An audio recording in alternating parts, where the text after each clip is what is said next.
What's going on, everybody? John out here with you. It is Tuesday, October 25th, 2022. How's everybody doing out there today? Getting settled in on Clubhouse and on the YouTube side, and hopefully you don't have any follies in there from yesterday where the YouTube side apparently froze after the second period between the Golden Knights and the Toronto Maple Leafs. So hopefully that does not happen again.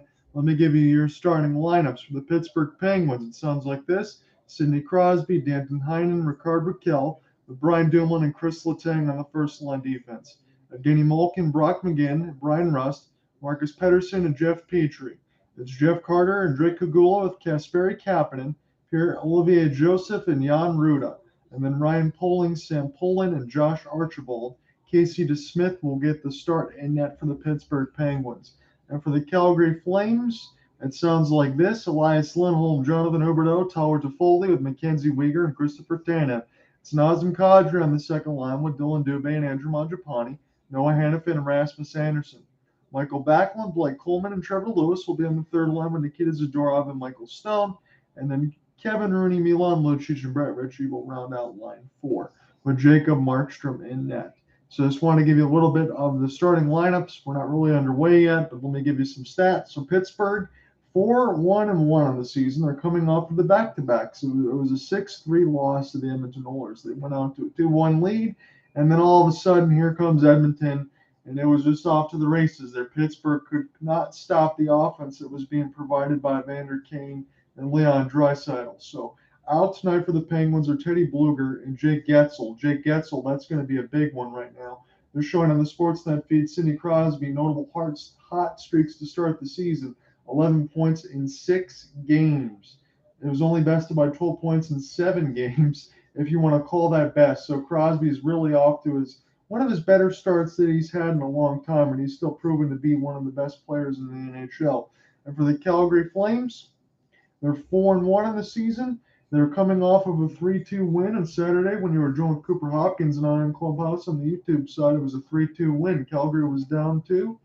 Came storming back. Tyler Toffoli scored the game winner in overtime off the one-timer. Jacob Markstrom 3-0-0 on the season with a 293 goals against and an 882 save percentage. The record looks good, but he wants to bump up that save percentage, and we'll see if he can do so tonight. So that's a little bit of an introduction to the contest, and I will be back with you when the puck drops.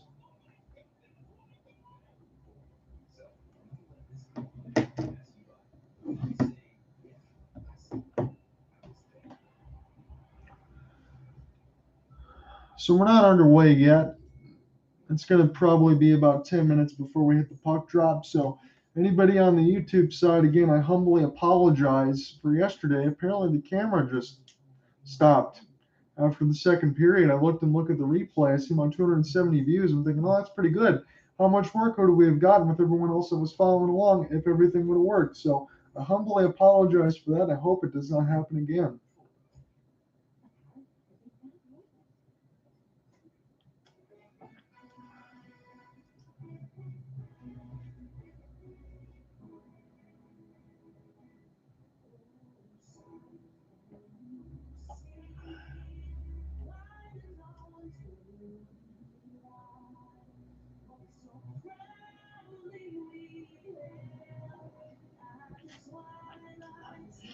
As we're going through the Canadian and American national anthems here, I'm just going to let everybody know tonight's going to be one of those team no sleep type games here. So I'll start with the energy drink. I've been hydrating.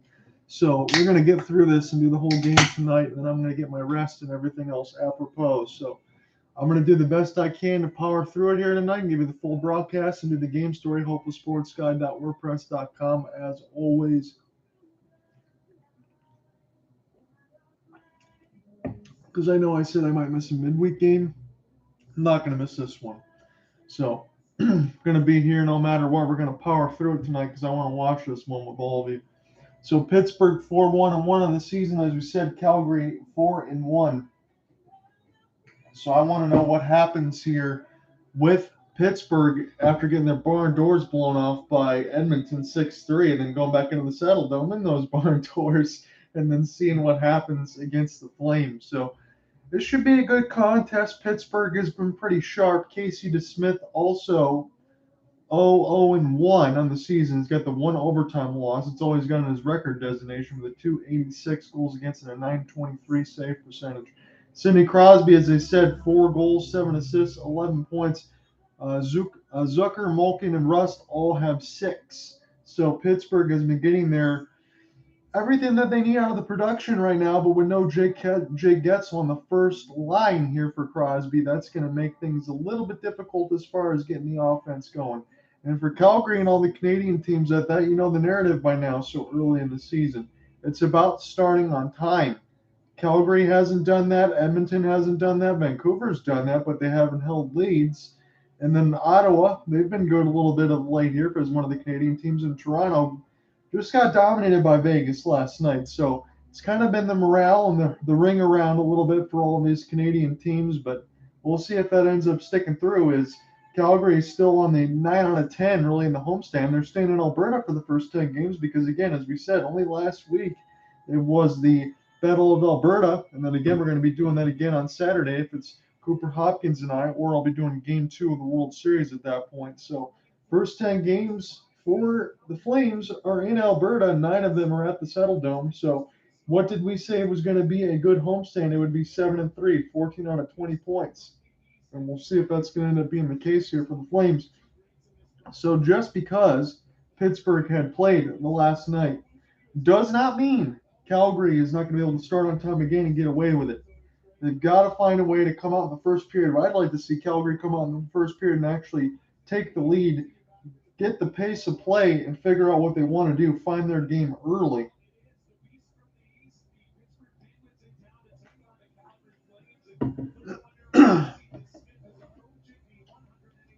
So we're getting into our opening puck drop here. Jacob Markstrom being opposed by Casey DeSmith, 3-0-0 record against 0-1. Casey DeSmith just the one overtime loss.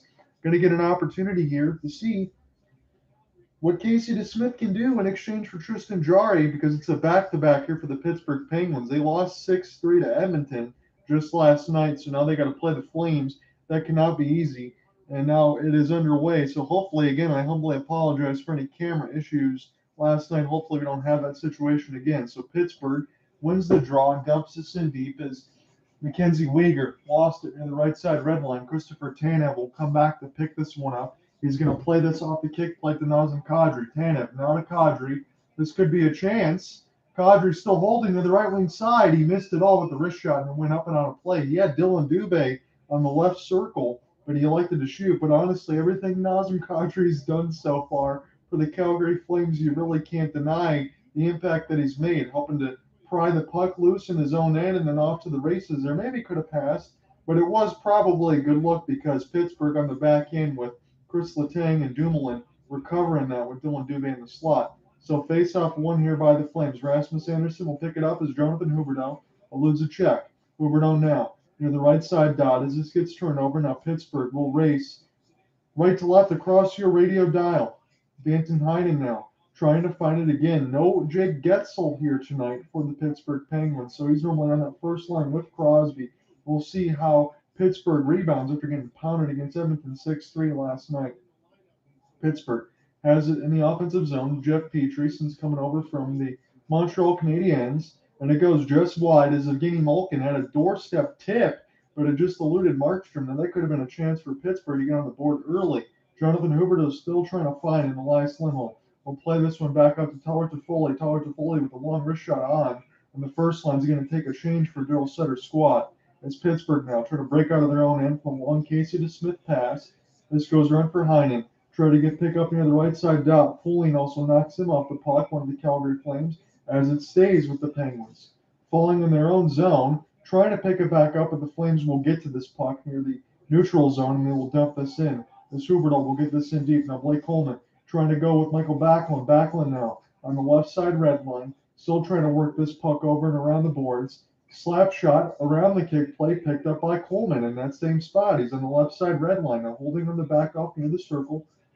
Tried to send one to DeSmith, and it got bounced out of play. And we're going to see who this is last going to be off of. I think the ref is just trying to make sure where the whistle's going to be. I don't know if there's going to be a penalty here. Don't believe so here. John on here with you. I'm watching on the Sportsnet feed on ESPN Plus. It's the Pittsburgh Penguins and the Calgary Flames. I'm glad you could join me from the Scotiabank Saddle Dome here on this Tuesday night. You won't have to stay up as late with me because it's a little over 9:10 puck drop instead of 10:10 like last night, but still it'll be a late game, and I appreciate you staying up with me, and I'll keep you abreast of any of the scores when we get to intermission and things like that. So they will say Chad Ruedel cleared the puck over the glass. I honestly didn't see it myself. I'm not going to lie to you. So Elias Lindholm with an offensive zone draw right now. He wins it here for the Flames. Rasmus Anderson controls this in the high slot as Jonathan Huberdeau will back pass it here to Anderson. Anderson into the screen. It might pinball to one of the Flames as Lindholm try to go pick it up. Calgary is still the first to get on it as Nazem Kadri going to reset here for Anderson. Now to Jonathan Huberdeau. Huberdeau lets it go to the screen. And that goes near the left side red line as Calgary still trying to collect. Tyler Toffoli has it now. Passes it to Huberdeau, who quickly looked for Toffoli. That actually was a good pass idea, but it just got knocked away. Huberdeau will check up now. Nice collection by Toffoli off of his skate back to Rasmus Anderson. Holds it in. Huberdeau now near the left circle. Still waiting now near the left side red line. Goes back to Rasmus. Rasmus still with us now on the high slot as Calgary trying to find a shot and get set up here. Nazem Kadri. Bomb for Anderson way wide. Huberdeau couldn't collect the shoot. Goes back to Rasmus in the high slot. Tip through there. Try to get picked up by Huberdeau. And nice diving poke check by Pittsburgh just to get that out of there. Calgary looked to buzz on their power play, but they're going to enter offsides now with 59 seconds left to go in their first power play of this contest. So, John, out here with you on the call. I will be with you here all the way, and hopefully we don't have any camera issues like we did last night in terms of all this stuff. So, humbly appreciate anyone that follows along on the Clubhouse side, although I'm not expecting as many on the YouTube side. If you guys follow along, I humbly appreciate that, and I hope you enjoy. So the Flames will win the puck off the draw. Now this goes across the red line and dumped down, picked up by Michael Backlund. Backlund now with Dylan Dubé. Dubé now holding near the left side dot. Tried to get centered out in front, but it went right to a host of Pittsburgh Penguins. As the jerseys can go ahead and clear that out. They have the white, gold, and black, just like the standard Pittsburgh does on the away, with the Calgary Flames going right to left, and the all red with the gold and white piping. Picked up now by the Flames as Noah Hannafin has it in the high slot. Calgary still on the power play. 20 seconds left to go on it. Hannafin to the screen. It's loose. Big save by Smith, but it was just knocked away in time. There would have been no way he would have made that second save. Michael Backlund now to Mangiapane and on the doorstep. And that was stopped by Casey DeSmith. So when I take a secondary look at this, when they showed this on the Sportsnet feed, I want to relay to you how this puck did not go in. So Michael Backlund throws it out in front to Mangiapane. Oh, he just fanned on it. He just missed the puck and it hit Brock McGinn. So he just missed the puck. He would have had something wide open, and then Dylan Dubé had the puck knocked away from him on the second look. So just missed opportunity, and then Dylan Dubé just had it knocked away by Pittsburgh in time. It's 6-0 shot advantage for the Flames right now. And this is the start that they wanted. And yes, you can say that it's going to be tougher for Pittsburgh because they just played last night, but don't ask the New Jersey Devils against the Detroit Red Wings, who are all over them and kicking their butt. So picked up now, Zadorov. We'll try to find this. Near the left side red line is Jacob Markstrom holding onto that right post. Mackenzie Weegar now trying to find this puck near the right side faceoff dot, and here we go again. This goes back to Christopher Tanev. Pittsburgh now putting on some good forecheck as Ricard Raquel will get this here to Letang into the screen, and that was blocked aside by Markstrom. And now here's a chance for Milan Lucic to collect for Daryl Sutter's squad. Everybody's coming together near the right side red line as players were just trying to change and run into each other. So now this gets dumped in. Trevor Lewis on the attack. Backlund as well, as it can't be held across the blue line. We'll go to the neutral zone to Noah Hannafin, but it gets turned over. Danton Heinen lost it as Calgary trying to battle for this puck, but this goes back to Gino. Gino will play this one across now and spin this around the kick plate. Heinen trying to find it, and Michael Backlund will try to collect with Blake Coleman as Calgary trying to go out to the races up a long dump in. It stopped, blocked aside by Casey DeSmith and played, and then dumped down again across the red line where you can legally do that. It's as far as you can go is making a change, as Calgary will do so. They get some fresh reinforcements. Pittsburgh still trying to get this out of their own end. Jan Ruda is going to need some help. He will collect now off a pass that takes a fortune to bounce off the kick plate. And now Heinen trying to get to it. This goes to Calgary now as they're intercepting their own end as line one's out for Daryl Sutter right now. It's Jonathan Huberdeau racing on the left wing. Long outlet pass Zadorov. Big save there by DeSmith. Long outlet pass kept in by Michael Stone. Looking for the deflection. Cross pass. Good defense there by Pittsburgh to knock that away. That could have been an opportunity for Zadorov. Good outlet pass here by Pittsburgh. We'll see if they can make something happen. Ricard Raquel plays this one ahead to Ruedel, but that one gets knocked away, and Calgary trying to expertly skate in their own end. Nazem Kadri has to check all the way back for Christopher Tanev, and now Tanev will hold near the right side of the blue line. Gives it to Mackenzie Weegar. Mackenzie Weegar will dump this one in. Picked up now by Pittsburgh in their own end. Chris Letang has it. He's going to flip this one all the way down. It's going to go off of Nazem Kadri, and Kadri's got it now near the left wing. He's going to hold and look for the wrist shot, look for a deflection, but he shot it just wide.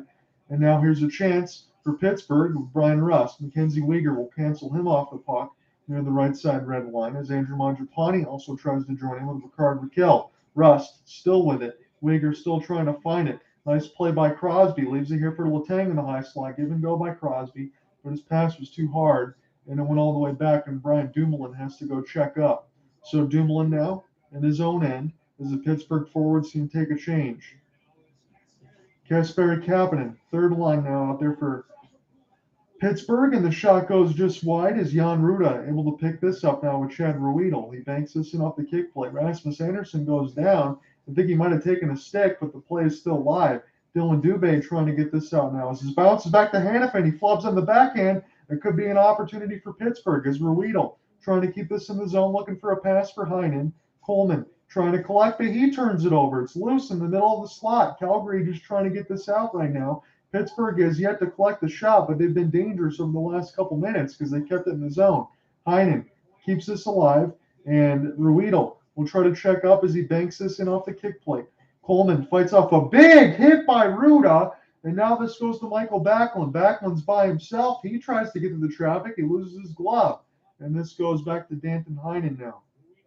Ruedel will bank this in off the end boards. It's going to be a race for the puck. This is hybrid icing is going to get won by Nikita Zadorov.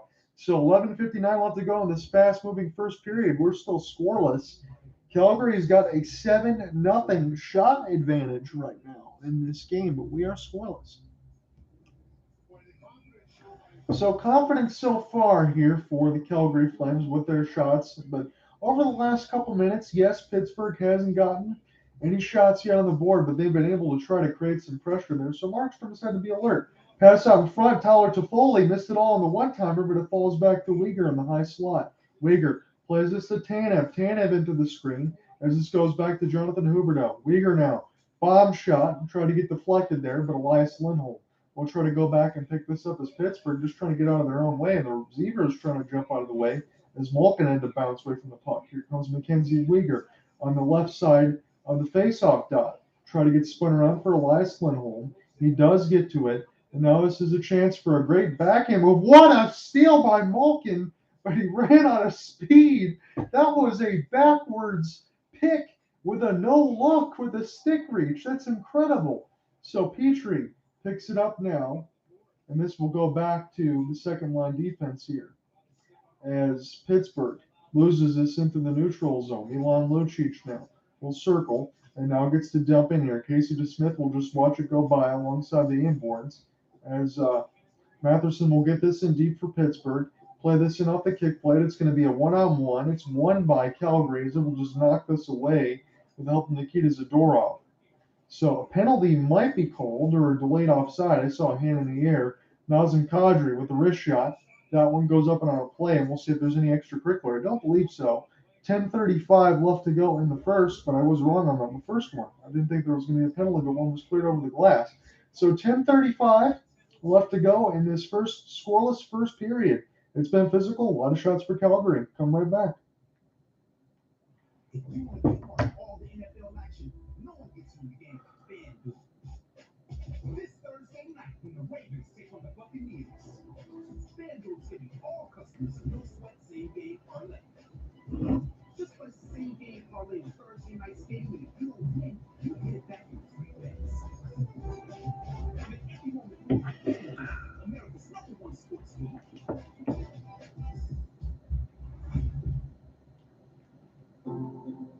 You want to know what I've been binge watching? Udemy courses. They have thousands of courses that help me advance my career from anywhere, especially with this little one. I need to get in as much learning as I can for both of us.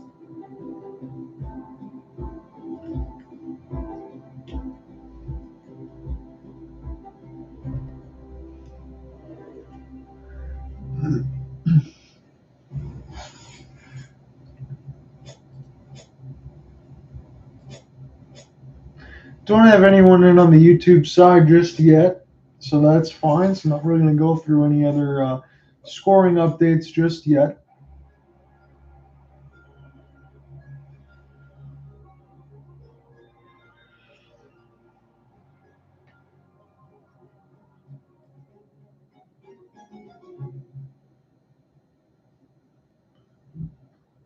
Early on in his career playing against Sidney Crosby, had him lined up for a big hit, kind of peeled off, gave him a little bit of a bump and said, hey, Sidney, keep your head up. I could have got you there. Sidney shot him a flare back and promptly responded with 2 goals. Well, I'll never forgot it, guys.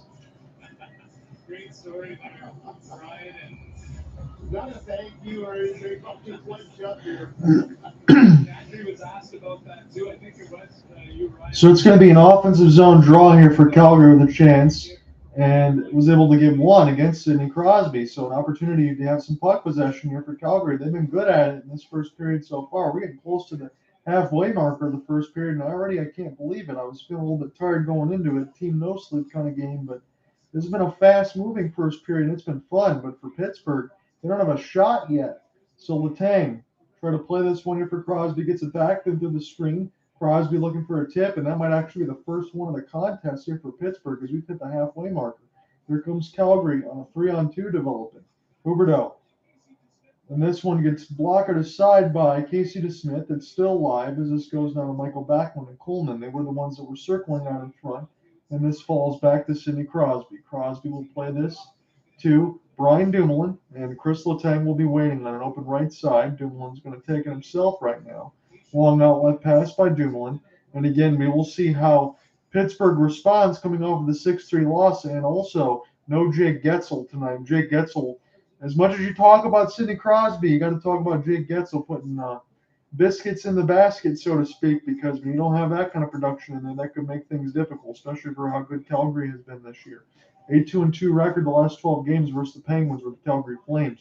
Chance right on. Danton Heinen couldn't get his stick back on the ice. A deflection would have been tough there for Markstrom, but he couldn't locate the puck. Mangiapane nicely there to Dylan Dubé. He gets canceled near the left face-off circle. Try to get picked up around Mangiapane across the kick plate.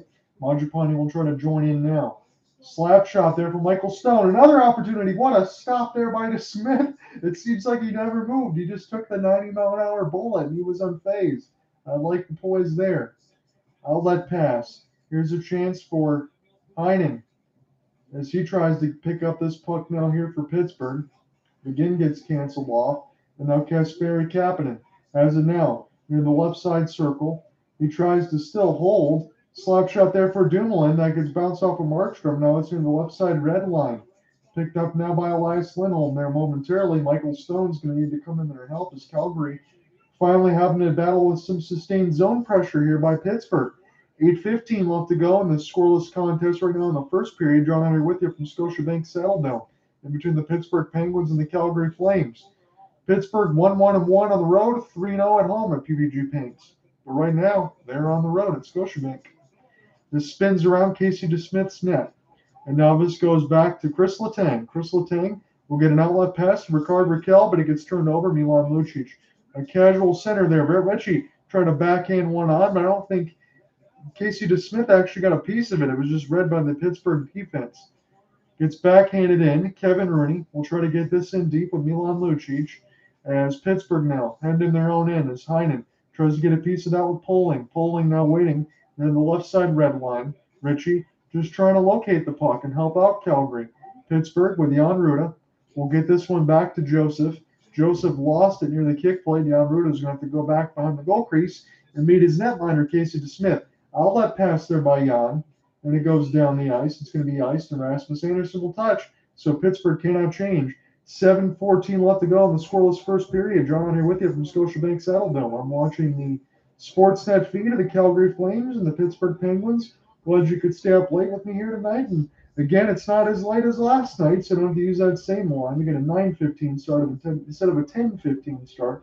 But I'm going to power my way through it and then give you the complete game coverage at hopefulsportsguide.wordpress.com. Not to mention, also got to type up something for the Red Wings and the Pistons tonight as far as the local coverage. So it'll be a busy night tonight. So picked up by Mikael Backlund off the draw. Now this is near the left side red line.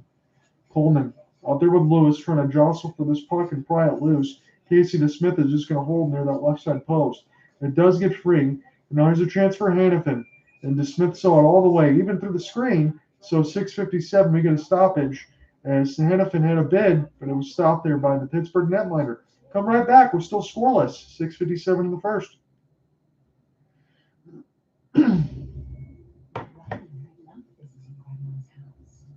Unfortunately, others did too. But after saving big with early holiday deals at Amazon, she was ready for those uninvited guests.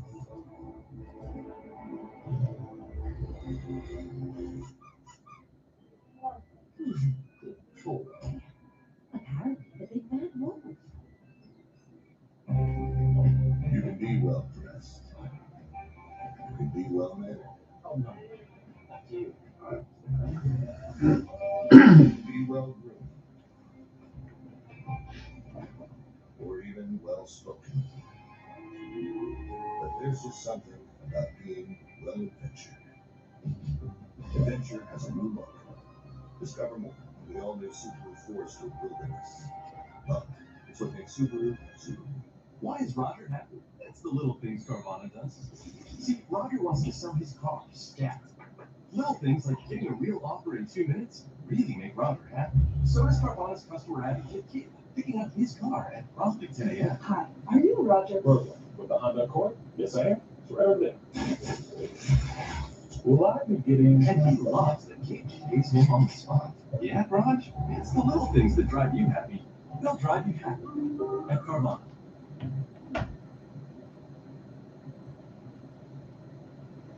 It's a long shot from the point. Looks pretty harmless, right? Well, that gets in your head, though. 3 of his 4 starts, this has happened. The first shot of the game has gone in. I can tell you, when you're sitting on a game like this, where you guys are just... So they're showing Jacob Markstrom on the Sportsnet feed has allowed 3 goals in the first 4 shots, first few games. Not really had to face anything here tonight, so they want to try to avoid any auspicious starts to the Flames.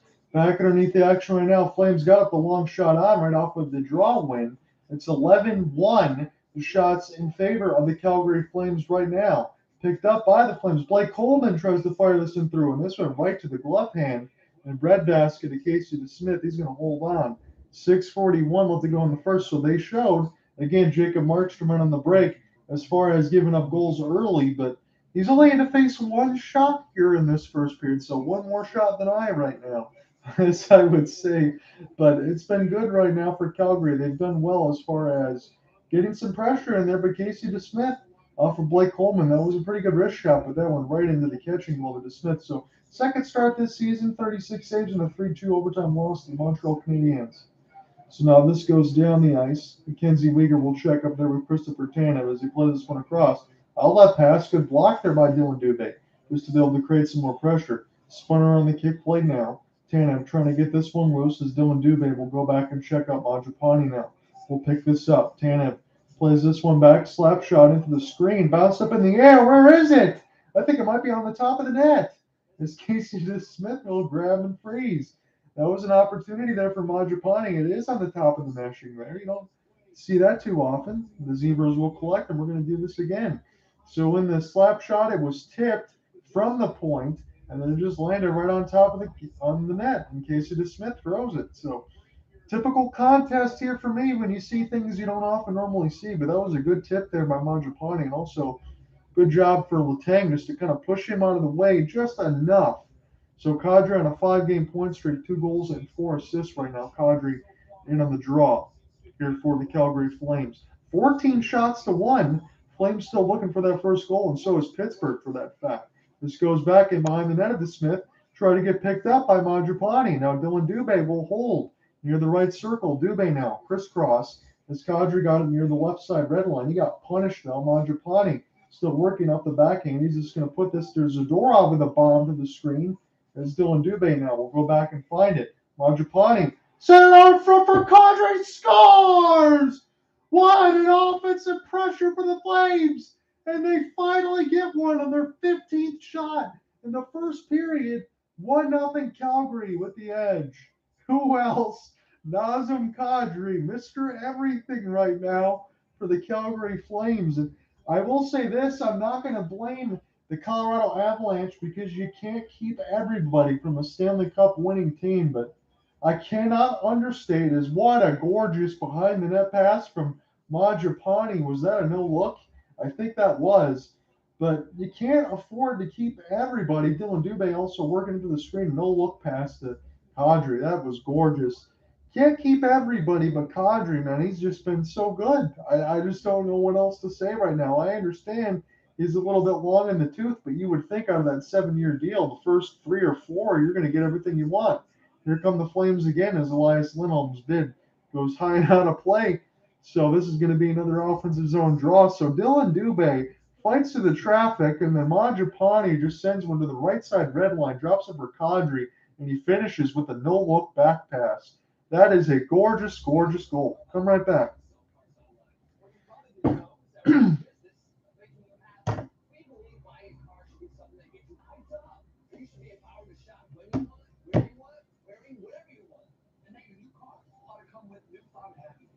And 0 surprises.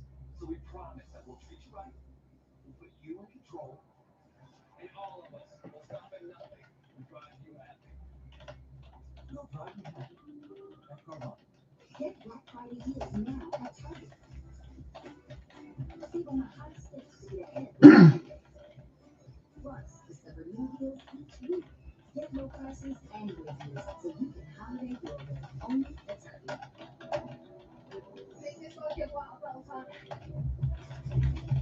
All the classes and endless motivation that fits your schedule to keep you coming back. Time and time and time again.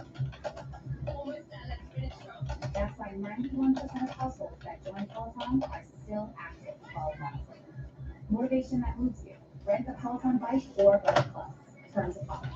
Thousands of games, including the one you want. The moments no one had for us. The plays no one had for us. That is hockey on ESPN Plus. Savers quality eye care and eyewear should be affordable for all, should it not? Especially Patrick Henry had a great start to the season for the Flames. There really isn't anything you can say on that goal other than spectacular. And that was a great play there by Dylan Dubé just to get among 2 defenders near the left side red line. He finds Mangiapane near the right side red line, and then no look pass the other way. It's Mangiapane, it's Nazem Kadri in the slot. So gorgeous, gorgeous goal.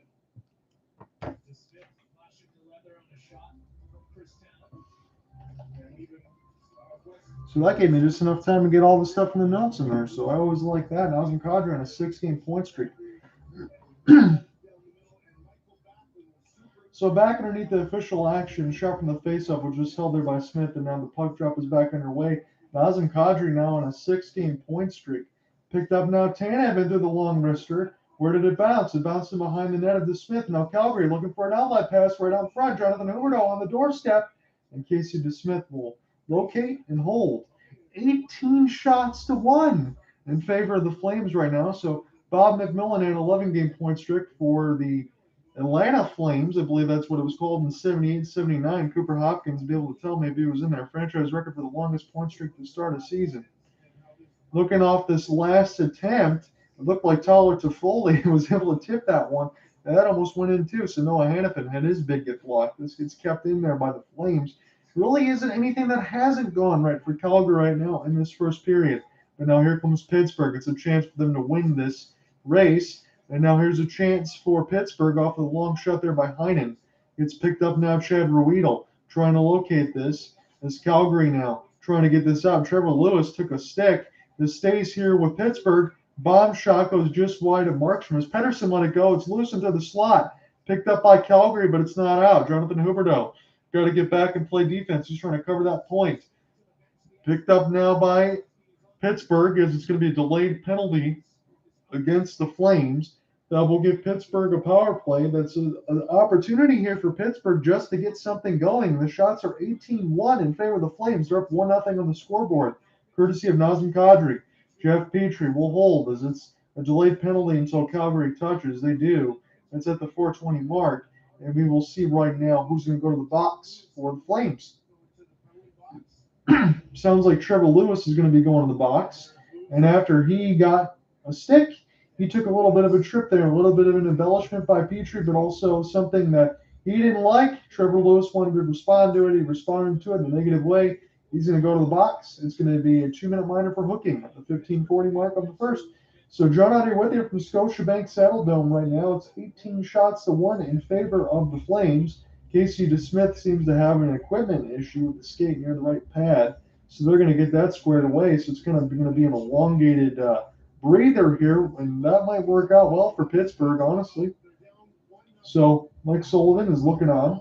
He's just not thinking about much, I guess. He knows his team is kind of getting punched right in the mouth, and when they're showing Mike Sullivan on the Sportsnet feed, it's one of those situations. He just looks pretty stone-faced.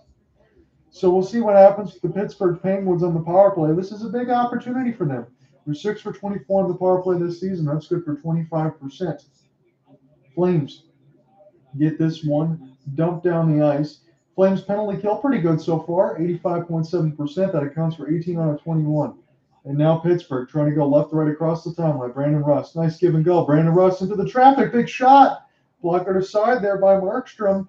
It looked like it might have handcuffed him there for a little bit, but Brandon Rust went right down the middle, the line right toward Markstrom. He made a great move off a couple toe drags. So now Chris Letang is going to leave it here. Dumoulin now. There's a chance for Crosby and Malkin as Rust will collect. Crosby with an active stick check gives it back to Rust. Now Letang. Now it finds Crosby. Touch pass to Letang. Letang now near the right side dot. He's going to bank a pass as Crosby can't get to it and keep it in the zone. So this will go to Casey DeSmith. Crosby will touch up. A minute left to go here on the Pittsburgh power play. Their first of the game. They got 2 shots on goal. The Calgary 17. They're behind 1-0 only though. Coleman lost it. Picked up now by Connor Sheary as this one goes down the ice. Picked up just before it crossed the blue line. And now here's a chance for Coleman now. Short-handed. Tanev waiting for the cross pass. Where'd the shot go? It's near the right side dot. They must have blocked everything, and it never hit Casey DeSmith. And now Pittsburgh can recollect themselves. Getting down to the neutral zone too easily there as this goes back to Petrie. Danton Heinen lost it. Now Michael Backlund is on an open left wing. He's going to take his time. He's going to beat the man, and then he's going to go right to Casey DeSmith and right in the glove hand. So shorthanded chance is gloved aside there by DeSmith. He's been pretty good early. He's only given up 1 goal. He's made 18 or 19 saves. That's just in this first period. We still got 2 more to go. You're just looking at Brandon Rust with a beautiful move there. Right down the middle of the ice, he just toe dragged. He did the windmill deke in between 3 different defenders. And then Coleman, instead of the cross ice pass to Tanev, and honestly, for Tanev, probably was a little too far to reach that pass. 2:38 left to go in the first. Nazem Kadri out there on the kill right now, trying to win this draw. We'll see if he's going to get kicked out of the draw. He did lose it as it goes back there to Evgeny Malkin, picked up now by Letang. Going to pass this one back into the defensive zone a little bit deeper. There's Jeff Petrie also waits. Pittsburgh gets their entry. Kadri gets the steal. Kadri with a 2-on-1, but Tyler Toffoli holding, shooting, scores! Nazem Kadri cannot be contained. 2-0 Flames. That is utterly ridiculous, folks. I do not know what to say right now. If you are a Flames fan, you have Nazem Kadri on your team. Even I know I'm sitting in my seat right now with cerebral palsy. It'd be tough for me to get back up quickly enough to get back in the play-by-play. I'd get on my knees and start praying and saying we're not worthy, because little Wayne's World there, because Nazem Kadri gets the steal, and then he's just 1-on-1 with the defender. He holds, he waits off Casey DeSmith to move, and then bangs the wrist shot in. So that is as good as you can do it, and that is absolutely clutch. He knew exactly what he wanted to do. He tried to get Casey DeSmith to move, and then he picked this corner, and he hit it while moving at top speed. So how do you do there from Nazem Kadri? 2:10 left to go in this first period. 2 goals, both by Kadri. This one's going to get iced and picked up by Brian Dumoulin. So I do not know what to say, folks. As far as someone that has, I understand that Nazem Kadri doesn't have the elongated point totals of Sidney Crosby to start the year. I will give you that. But you tell me what one player right now has had more impact for his team. And I'm not going to sit here and be disingenuous because if Cooper Hopkins was in here as well, he would say the rest of the team was also pulling their weight. And I would absolutely agree. But I would be hard pressed and remiss to not say that Kadri isn't at least leading this team early in the season. So face-off win in the defensive zone there by the Flames as Lucic will pick this up now. This one goes down the ice. Try to get around Brett Ritchie. He beats Jan Ruda. This goes around the kick play. Bomb shot there from Michael Stone. And that one goes just wide. It's 20-2 on the shot board. And the Flames got 2 goals right now. Milan Lucic will collect into the neutral zone out of Nikita Zadorov. Zadorov now playing this near the right side faceoff dot now and behind the office of DeSmith. Calgary trying to buzz with Trevor Lewis holding off the backhand. Nazem Kadri's 30th career multi-goal game. And I know he's had the breakout season last year with the Avalanche, and he's got a little bit of minus in his game, but it doesn't matter. I just think when you play with a guy like that, I don't want to just belittle this point too much here, but he just knows what to do in every facet of the game. When you have a good team around him, you have good support around him, just like he did in Colorado last year, you're seeing what he can do. And it doesn't matter about the advanced age and the contract there for Brad Treliving. They're thinking about 3 years from now, not 7 that he signed for. You want to try to get something now in this window. And you go from Kachuk and Gaudreau to Huberdeau, Uyghur, Cole Schwinn, a first round, and then you get Nazem Kadri. That's a hell of an offseason and a hell of a change, and that's why Calgary is feeling pretty good about themselves. So this is blocked aside there by Markstrom as the clear goes all the way down. It's going to count as a shot on goal. It's 20-3 though for the Flames. They got 2 goals courtesy of Kadri. Kadri's on the ice again. Could he get a natural hat trick? It's very possible right now. Mangiapane as this goes down to Ricard Raquel. Ricard Raquel trying to get in through the red line now. He will dump this in. Noah Hannafin will pick this up, but Evgeny Malkin, Gino able to steal. And now here's a chance off the long slap shot. Nice block aside by Jonathan Huberdeau. That's exactly what you want right now. If you're not getting on the goal scoring sheet, at least you're getting out there and playing defense and hustling, especially with the lead. That does not go unnoticed, at least in my 4 eyes. Evgeny Malkin off the 4-on-3. Evgeny Malkin trying to enter to the neutral zone. Try to get picked up. This bounced almost off the left side of the bar. Penguins trying to buzz with the last 13 seconds to go. It's loose out in front over the net of Markstrom. Another shot goes just wide. 5 seconds left to go in this first period. All of a sudden, Malkin with a long shot opportunity. Down to 2 seconds. Pittsburgh got to hurry if they want to get another shot off. They cannot.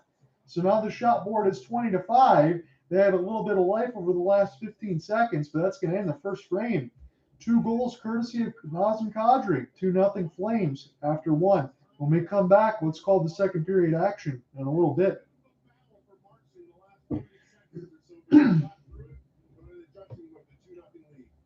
the Flames out shooting the Penguins 20-6. And it's all about Nazem Kadri.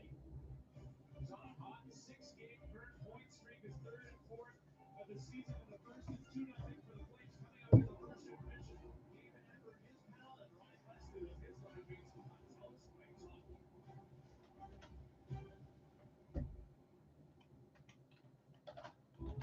What proof do you need? Do you need time to pack? Well, statues are good. See, with these guys, this moment is special. And maybe you already see it. More speed, more skill, more than ever before. So, when you let this go in there and pass you by, or will you say, yeah, I saw it. I was there. Trent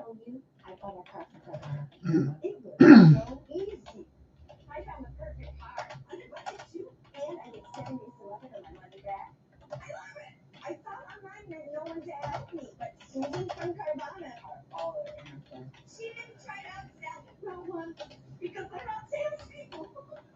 Where just checked in on me. Susan, We'll drive you happy. At Carvana.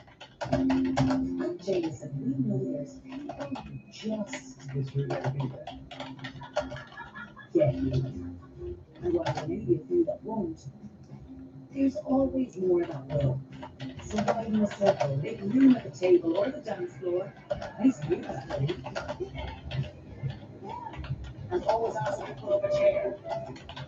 So, right here. Jason, widen the circle.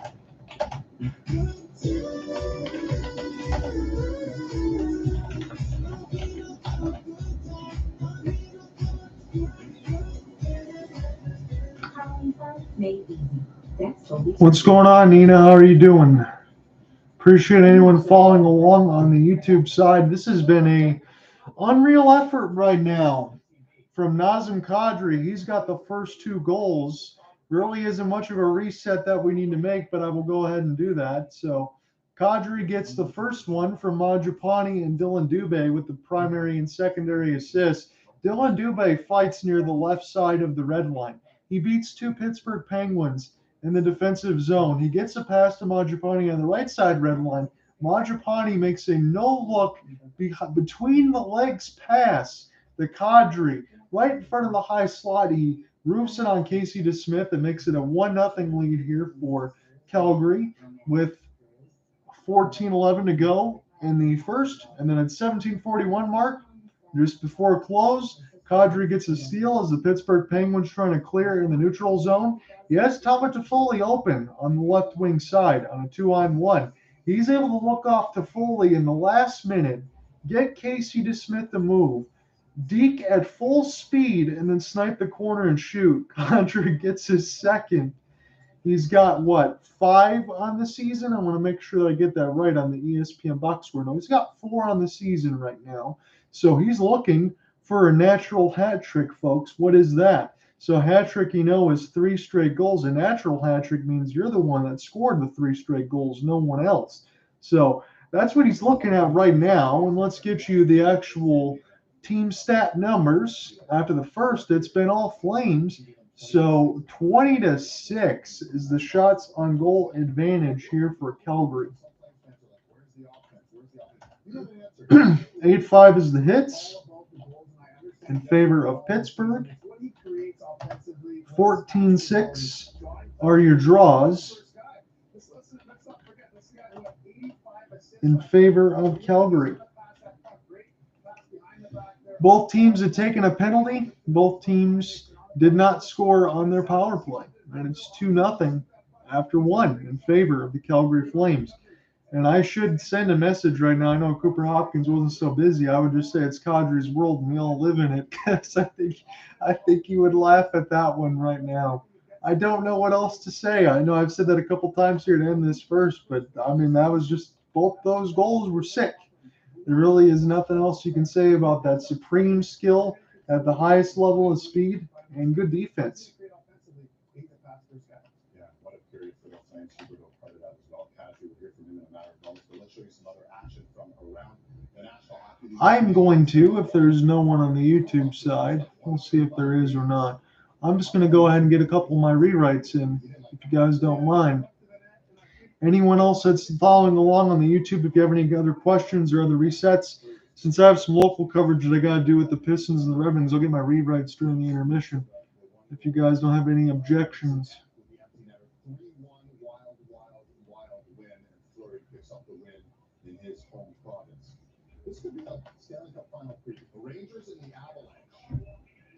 And Shesterkin screen. Nichushkin, what a stick there. And I'll tell you what, Nichushkin is on fire. And I think he has, 5 power play goals on the season already? That's a 7th now. Shesterkin, look at that. Beats Nico Rantanen. And you thought he was gone, but he pulls out the leather right there. And then moments ago against his former teammate, Georgiev in net. And it's going to be Barclay Goodrow retired at 1. And a 3-on-2. Where is everyone? Oh, there's nothing you can do right there. Left up his eye. You're doing that on the video. That is a great finish right there.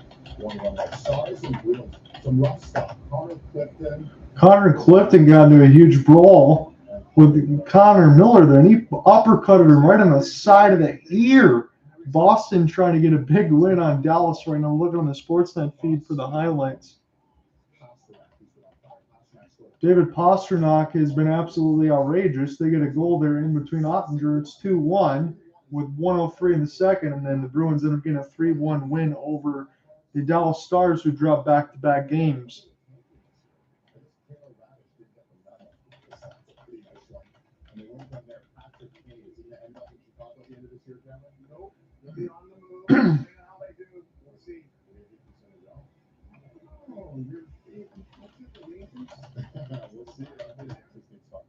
Nothing Blackhawks on top of the Panthers. It's back up to Scotiabank side. Nazem Kadri, absolutely. Here's Nazem Kadri, and that's in your 30th career multi-goal game. You're rolling, and I think everybody on the outside watching this is saying, okay, he's a new player with a new team. Why is it working so well so early? I'm not really quite sure, really. I don't really try to adjust my game, really. I've been doing this for a long time, so I know how I got to play. They're asking Nazem Kadri what's going on and why are you doing so well. He goes, I don't know. I've been playing this for a long time. I just try to go out there and play my game. I like that. I know that's not really kind of the cookie cutter answer, but you just go out there and play hockey with good players. It's kind of get rewarded for that. Sometimes it's just a simple answer. I think us three are pretty tough line to play against, and so far it's working. Fair to say that's the kind of start you want. Lots of shots, you got to lead. What is the thought with the second period? We just got to go try to win the period. Forget we even scored 2 goals and coached the game like it's nothing. Appreciate it. Thank you. Great interview there with Ryan Leslie. Much more with Brian, Eric Francis, Megan Nicholson. A full analysis. What a period by the Flames. 2-0. Jameson, the smooth, true distilled whiskey known to people who's here every day. Just kidding. That's when this spark just happens. So pull up a chair. There's always a seat for you to take. Jameson, why do the circle?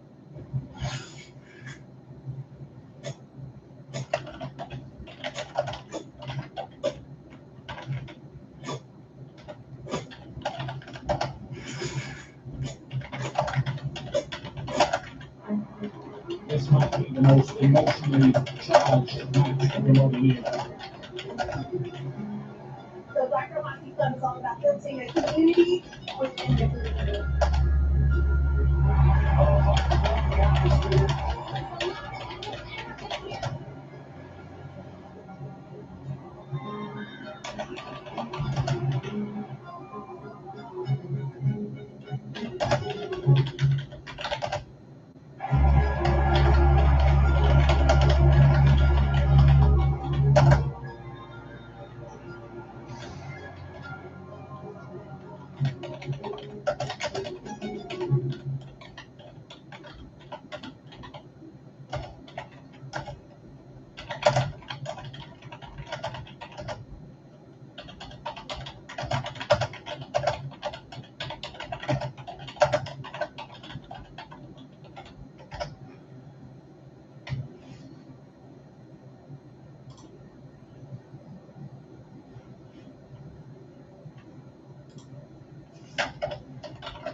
Almost done here, guys. I apologize. I'm just typing up this box score real quick because I got to get some of my local stuff done so I can get this done during the intermissions so that we can just concentrate on the actual game story for tonight's game in the featured contest.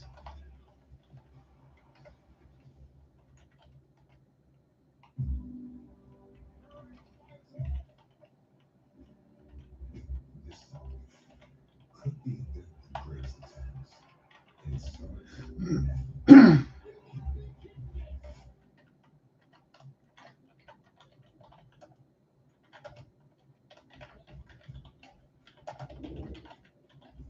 intermission brought to you by Legacy Heating and Cooling. Home of no payments, no interest for 1 year.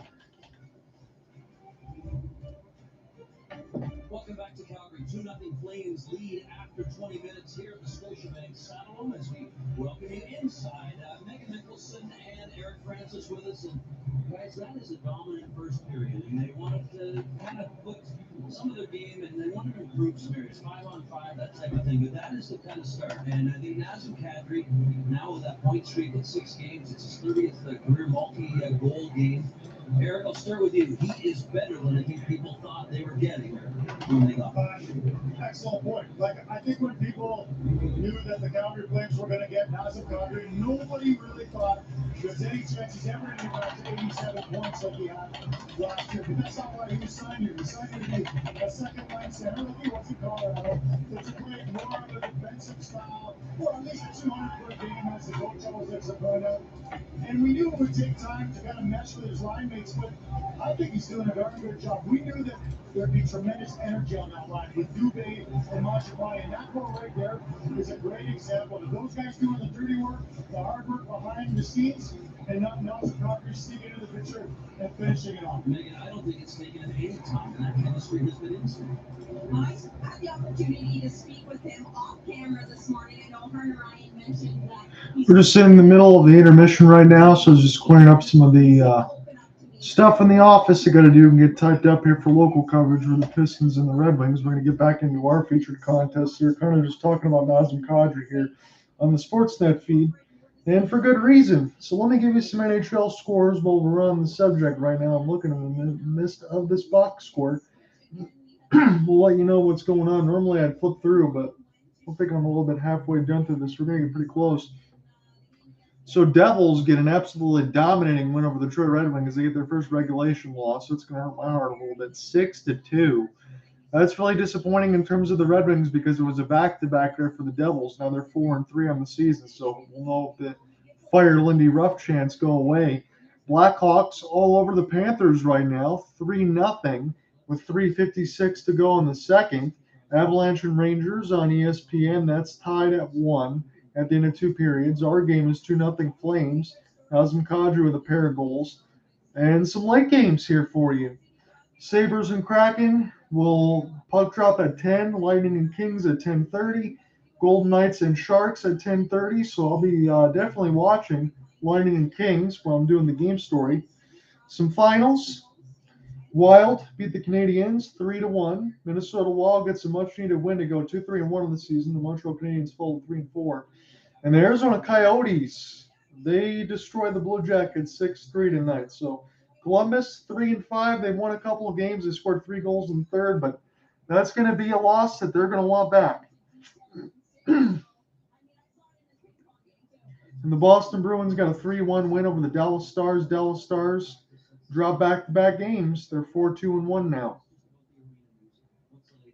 Yeah, this thing continues to build momentum. People should be very optimistic, and the momentum was built today by our premier of all people. Sent a letter to the mayor and also to the head of the Calgary Flames, John Bean, saying we would like to provide some help with the negotiations in the form of MLA Rick McIver.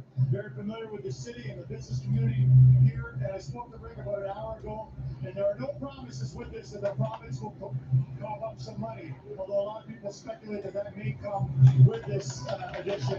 But at the end of the day, Rick says it's about letting the Flames know that they're wanted in this city, that they're a crucial part of the fabric of this community and the business community, and also the economy here. That's not a feeling that this previous regime at City Hall, and even some of the people in City Hall now, have given the Flames. That's not the vibe they've had. They've always felt like they're outsiders just begging for a chance to work for the city. Well, now it's all about Kumbaya, and everybody's singing together and playing together. And I think with the help of McIver and also the people that are repping the city, CAA icon, they this deal could get done very quickly. Let's hope. Just to go back to Sidney Crosby there and his milestones. I think you've got some great perspective on it. Well, we know how great he is. He's maybe the best player of this era. He's going to get his 900th assist at some point, maybe tonight. Gives an example of just how dominant he's been. Third most in the history of the NHL in terms of points per game, but if he gets his 900th assist tonight or the next game, he's 35 years of age. No player in the history of the NHL, except for one, ever got their 900th assist past or before age 32. Guess who did it first? Age 25, Wayne Gretzky. So yes, Sid is great and the best of an era, but we have to show just how far behind he is. Hey, Nina, I appreciate it. I threw you a follow on the YouTube side. Thank you for checking out the broadcast. I apologize I can't show anything on the TV feed, but I will definitely give you the play-by-play and all that stuff if you're still in here. So humbly say thank you. I appreciate that. Red Riding Hood loved visiting Grandma's house. Unfortunately, others did too. But after saving big with I'm just a sports content creator. Just NHL, NBA, Major League Baseball, and all that college affiliates. I just been doing play-by-play and all that stuff on YouTube. Obviously, I got to get some other equipment and things like that to be added along. But I like what I do, so hopefully that ends up working out. But I appreciate it.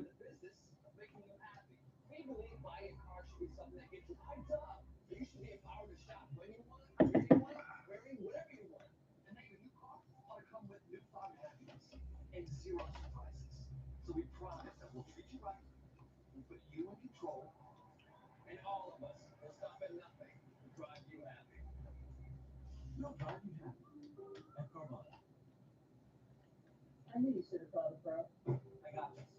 No contractor? No, but I watch a lot of home improvement shows on Sling TV. I'm gonna need a forklift, a laser thingy, 5 tons of concrete, and stud finder. Don't worry about a permit. The mayor owes me a favor. Reclaim and choose your channel out of the 5 sports news and entertainment. Be confident it's the TV Guru Broadcast Show. You're gonna need lots of duct tape. The sticky kind. Need to have. Try us today. This might be the most emotionally charged match of the modern era. The Blackbird Hockey Club is all about building a community within the community.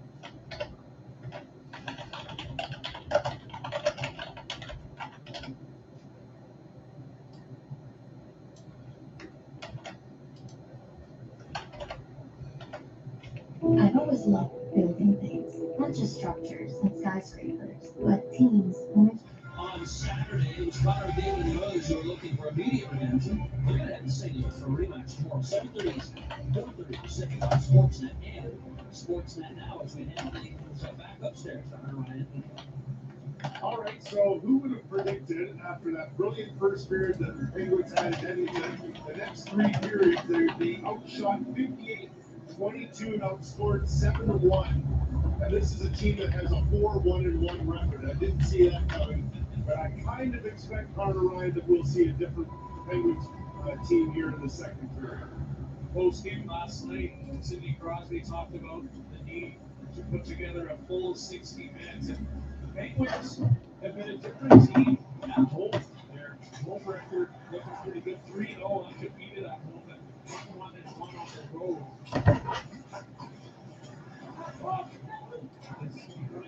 Early in the season for this team. Getting back into the official play-by-play right now. Pittsburgh got this in their own end. Long outlet pass. Ricard Raquel. He's going to drop this here for Crosby. He's going to shoot the wrist shot. Try to bank this off the cage of Markstrom. And this gets picked up by Christopher Tanev now. Dylan Dubé, quick outlet pass. Nazem Kadri got a pair of goals in this game right now. That's where we stand. A 2-0 lead for Calgary as we're just getting really underway in the second stanza. John Under with you. Scotiabank Saddledome in Calgary, Alberta. Crosby has it now as it was knocked down. Mangiapane, no call. This gets dumped down the ice. Markstrom is going to watch this go in behind. And now we're going to touch up here. And maybe the refs, either if this is a delayed icing or maybe thinking about what could have been called. So we're looking at the Rickard Rakell replay. Crosby with the wrist shot. That got blocked nicely. And then Mangiapane got taken down by Chris Letang.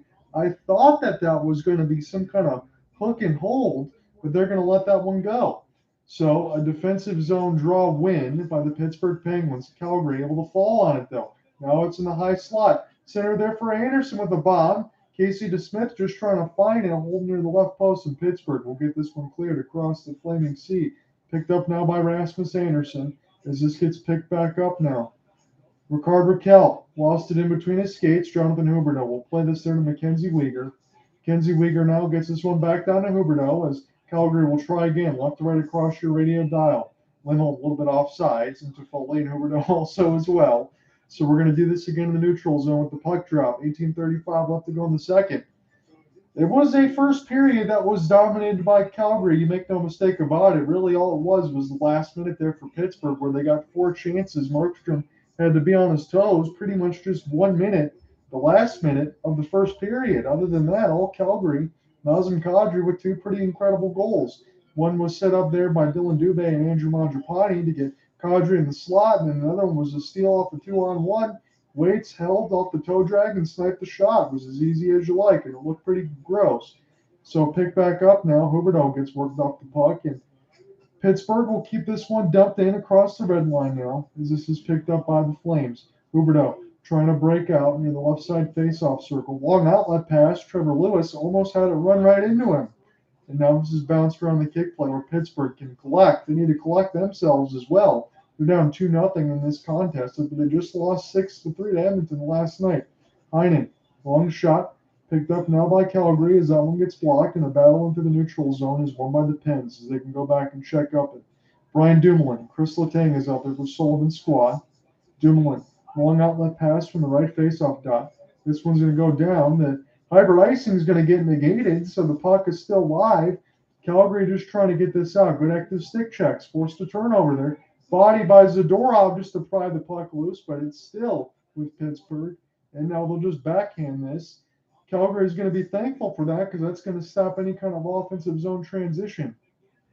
And now McGinn, Kasperi Kapanen, Michael Stone will go back and pick this up. And behind the office of Markstrom is Calgary, feeling pretty good right now with a 2-goal lead. We'll see if things can change. But again, no Jake Getzel here tonight for Pittsburgh, who's normally on the first line with Crosby. And that's a lot of damage that's not on the line right now. A slash is going to be called, and we're seeing this is going to be on.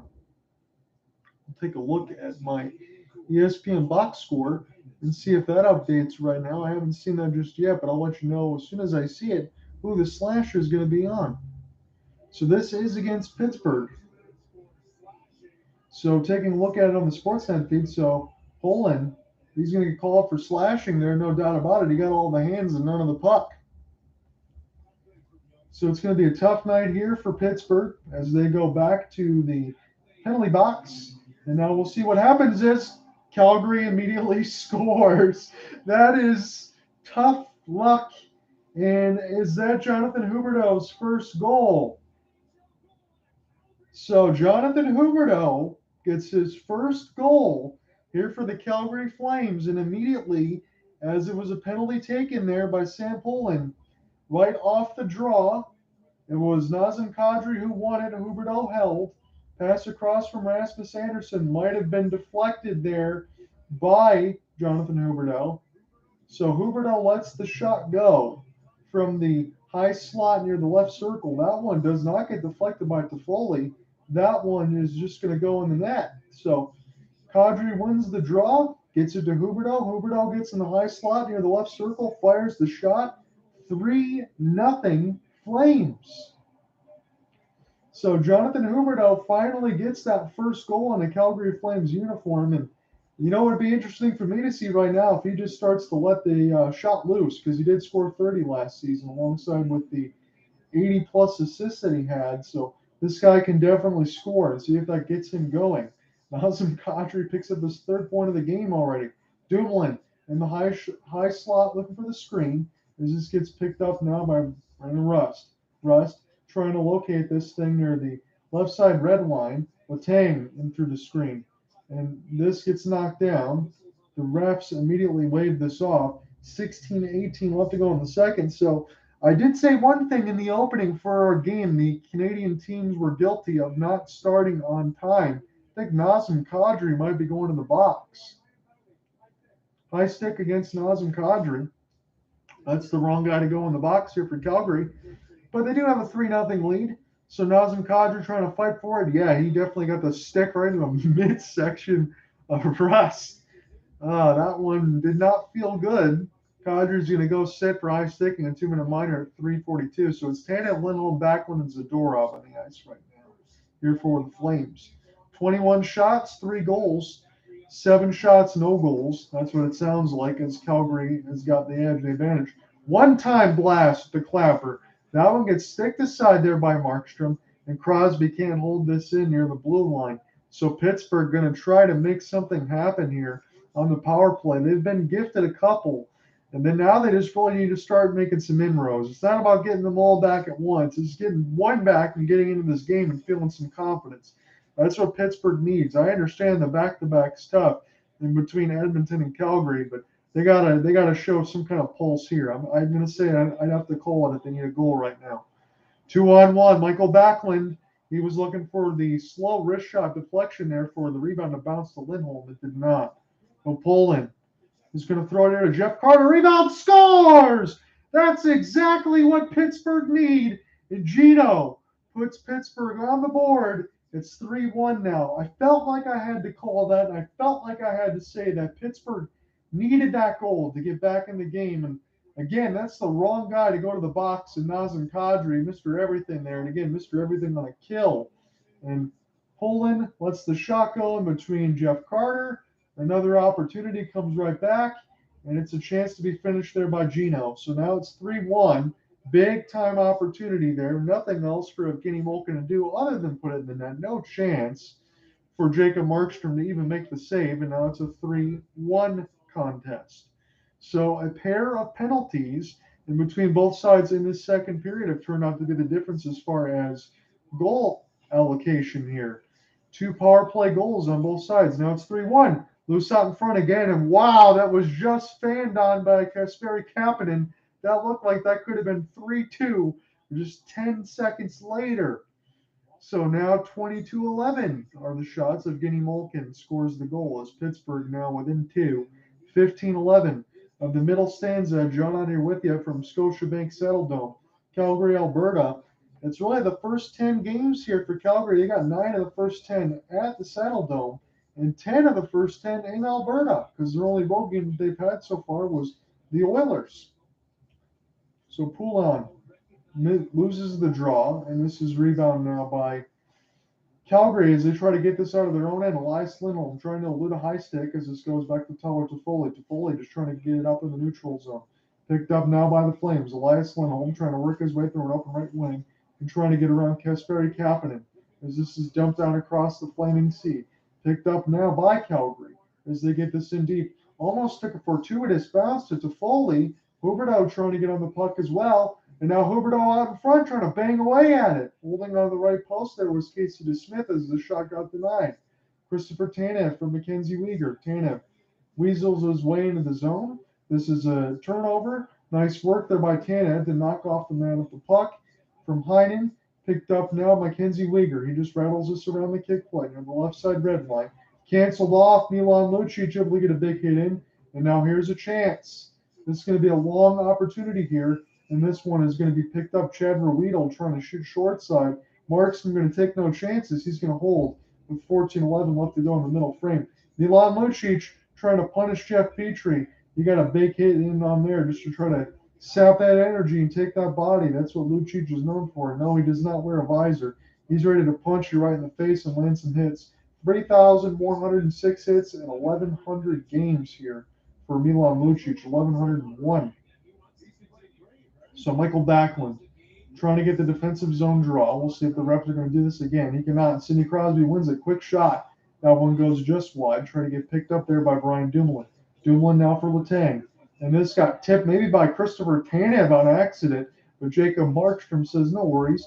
I got this right in the breadbasket. He's going to hold. So at 14:02, we get an offensive zone draw here for the Pittsburgh Penguins. So a shot that just barely missed, and now an opportunity for Pittsburgh to do that again. They draw within two. They got a power play goal from the last one, courtesy of Evgeny Malkin. Now Rust has it in behind the office of Markstrom, holding on to the left post. He made one save. Crosby trying to collect now for the Penguins, as the Penguins trying to now continue to cut this deficit. They were down by as many as 3. Now it's 2. With 13:40 left to go in the second. There's still tons of time here for the Pens. Backlund will come all the way back in his own end and drop it back to the defensive pairings as they'll play it across. Now Tanev gets this one down. Good outlet pass here for Coleman. A chance for Trevor Lewis. He tried to snipe the high left side post, and that shot went up and on a plate. We're going to get a stoppage here. Malkin makes it a 3-1 contest, but the Calgary Flames still enjoying a 2-goal lead.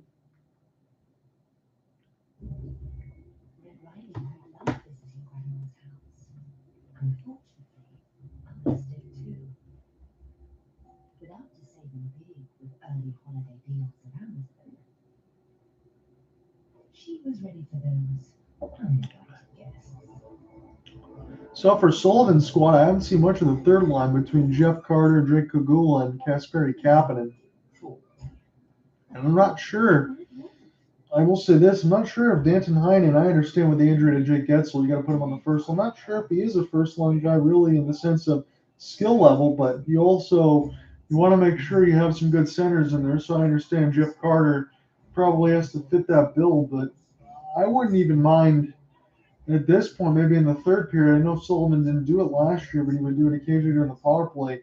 If you have Sidney Crosby and Evgeny Malkin on that first line with Rickard Rakell to try to make that push, that's just my guess. Right now, Calgary's still feeling really good about themselves. They're 4-1 on the season. Pittsburgh 4-1-1. But if they continue to play this way and they don't get another one here in the second, they might fall to 4-2-1.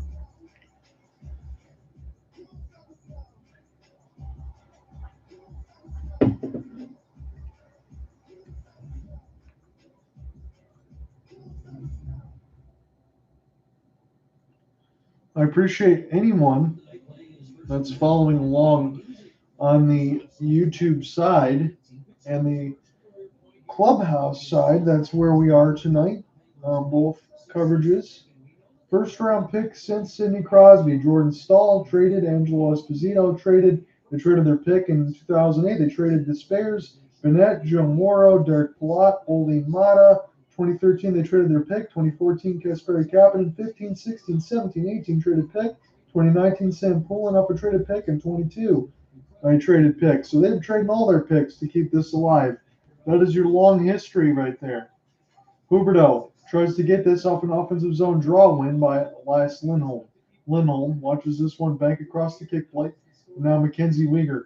We'll have to go back and check up there with Rasmus Anderson and Noah Hannafin. That's the line that's out there for Daryl Sutter's squad. As Lindholm tries to battle in through the bowling pins, that is the Pittsburgh Penguins right now. There's 3 of them right on the doorstep. Gino, he was the last goal scorer, plays this one across for Rickard Rakell. That one gets blocked aside there by Markstrom, holding on to that right post. He's got to be mindful as it's still busy back there. And now Rasmus Anderson, the Hannafin. Mangiapane gets canceled off the puck as this falls back to Jan Ruda. Jan Ruda and Chad Ruedel. Ruda gets his pass into the neutral zone. Nikita Zadorov enters off sides. And we're going to have to do this again through the neutral zone. 12:35 left to go in the second. It's a 3-1 lead for the Calgary Flames. 22-14 all your shots. It's 2 goals for Nazem Kadri. And let me look at it again on my scoreboard side for the ESPN box. It was Jonathan Huberdeau. He got his first as a Calgary Flame on the power play from Rasmus Anderson and Nazem Kadri at the 3-minute marker. And then at 4:32, Gino scored from Jeff Carter and Sam Poland at 432. And that's where we are right now. So this is turned over, picked up in the defensive zone by the Pittsburgh Penguins as they're going to try to transition right to left. Here's a chance. Poland, he's going to hold. He's going to try to beat out Markstrom. And I think he might have fanned on the shot. Markstrom falls down. The play is still live. There's all sorts of traffic and screens out in front of his net. Cross pass. Doesn't get picked up there by Petrie. He's going to hold in the high slot. He's going to take it off the right side of the bar and out the right side of the circle. This is still with Pittsburgh. Fakes a slap shot. Petrie will hold near the right circle. He's going to lose the puck. That is a bad break there for Pittsburgh, as that could have been an opportunity. And now this is going to get picked up by the Pens. Breakout pass into the neutral zone, trying to make sure everybody stays on side. Rust will go back and play this back to Pettersson on the defensive end. Rust will now break through. Ricard Raquel was sitting on the doorstep, and Markstrom going to take no chances. 11:34 left to go in the second. He is going to freeze the puck. So Pittsburgh was getting absolutely dominated in the first period as far as their shots on goal. Now it's getting ever closer. It's 22-16 in favor of the Flames. So Poulin was trying to wait as much as he could near the left side post to get Markstrom to move, open up a 5-hole, a glove stick side, or anything. But Markstrom was able to stay poised in through a one-on-one and make sure that puck didn't go in. That could have been a critical goal for Pittsburgh, but it's still a 2-goal advantage here for Calgary. So picked up now. Ricard Raquel can't win the offensive zone draw for the race of the puck. This is going to go to Christopher Tanev, and now the Calgary Flames will get a chance to take a draw here. So good contest. It was all Flames in the first period. Then they made it a 3-0 contest with Jonathan Huberdeau with a goal at 3 minutes in the second period, and then Evgeny Malkin Evgeny Malkin scored a goal, and then ever since then, Pittsburgh's had a little more jump in their step. So a defensive zone faceoff win by Calgary, but this is going to fall to Pittsburgh. Rust now off the backhand. Crosby out there as well. He could have been all alone on the doorstep, but good back check there by Trevor Lewis to just get an interception there. That could have been really dangerous. Centered out in front, and the high slot now. Tanev, he didn't shoot it. He just waited for a pass near the left side dot, but it was intercepted by Penn's jerseys. So picked up now Mackenzie Weegar, Florida Panther, that came over there with Jonathan Huberdeau. Weegar, long outlet pass, gets blocked off of Blake Coleman, and now Pittsburgh will collect. As this is Dumoulin from Letang. Dumoulin with the outlet pass. This one goes down the ice. Jacob Markstrom trying to play this one. He does. Pittsburgh able to steal, though. Markstrom better get back in that goal crease. Now near the left side faceoff dot. Pittsburgh still trying to work with it now as Raquel will play this back to the defense. Dumoulin trying to center it out in the middle of the slot. Tyler Toffoli will do a good job of getting this out. Beautiful sauce pass. Calgary stays on side. Lindholm could have been all alone, but good interception there by the Pittsburgh defense in Kugula as they got that one down the ice. Huberdeau will go back and try to pick this up. Toffoli overskated at Malkin with an opportunity. Centered out in front there for Josh Archibald. And he just missed the net. He shot it high. So Tyler Toffoli overskated the puck into the neutral zone. Jacob Markstrom had to be waiting there, and Josh Archibald had an entire net to shoot at, but he missed it high. Come right back. It's still 3-1 Flames as we hit the halfway marker of the second.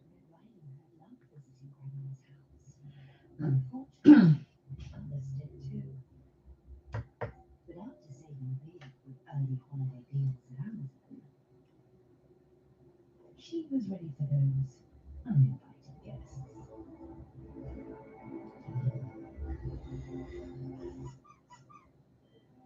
He's a good boy. Apparently a big bad wolf.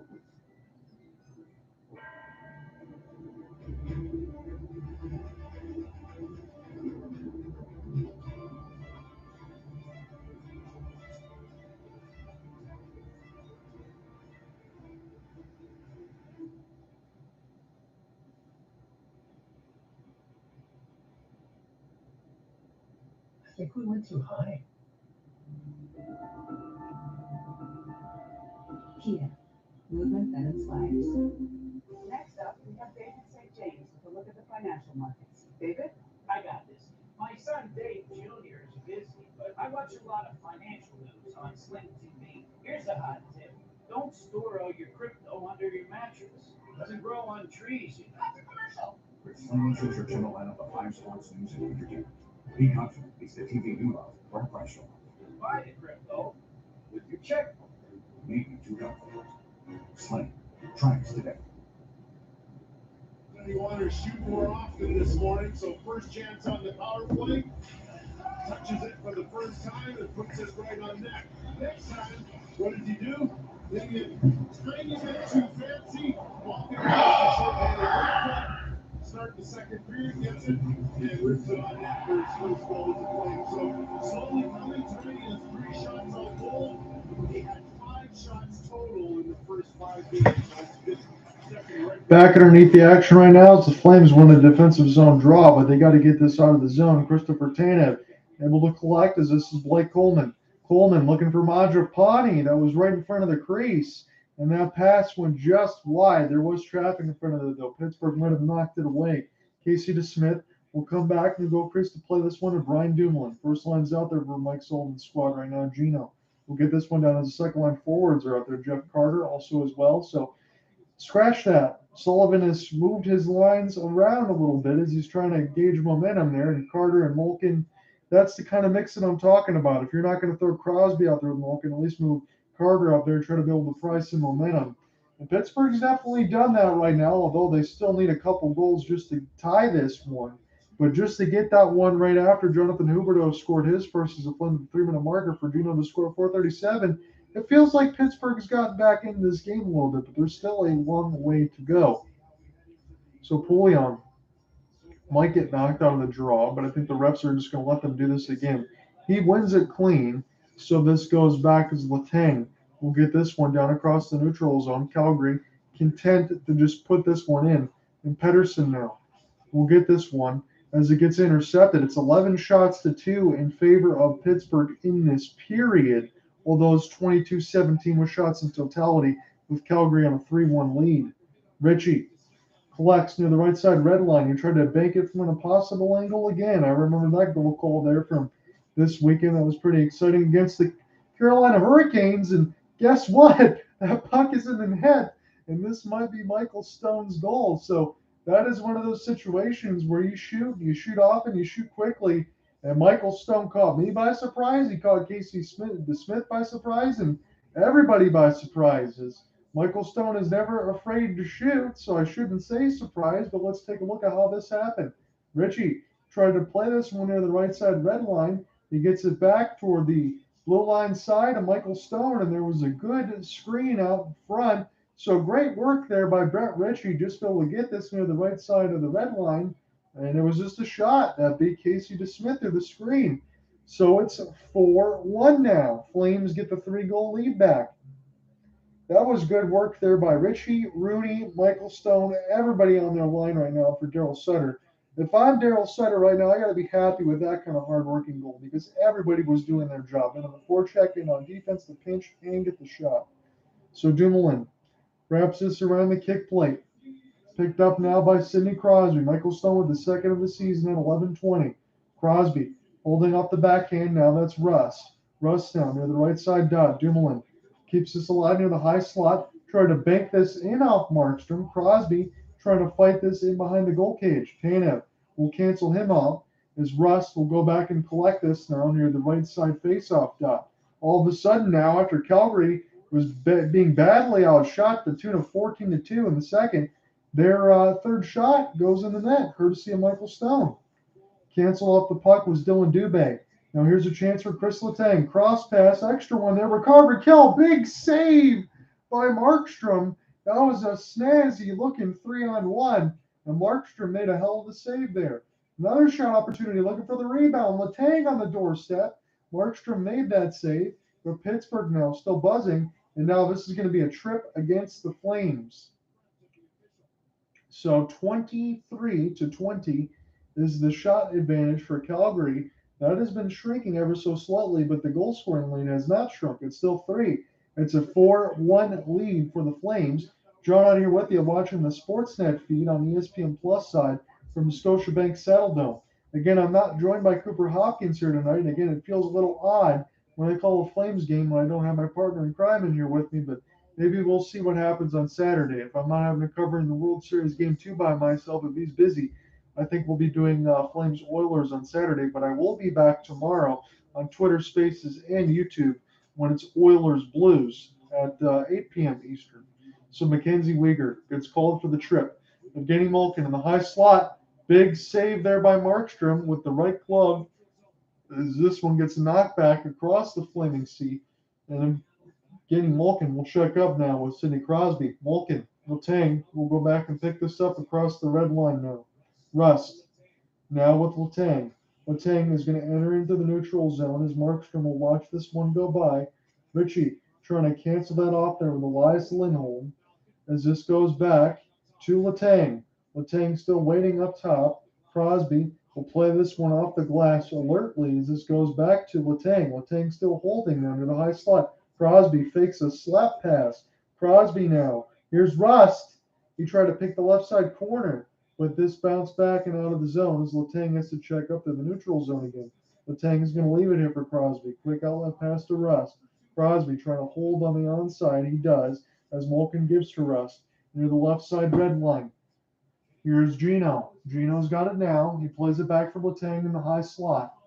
Letang lets it go through the screen, and Rainer Rust will go back and pick this one up. Rust plays this now to Sidney Crosby, now with Letang. Letang still in the same spot right now. Elias Lindholm been out there for 1:50. Noah Hannafin trying to get this out. Letang keeps it alive with the skate.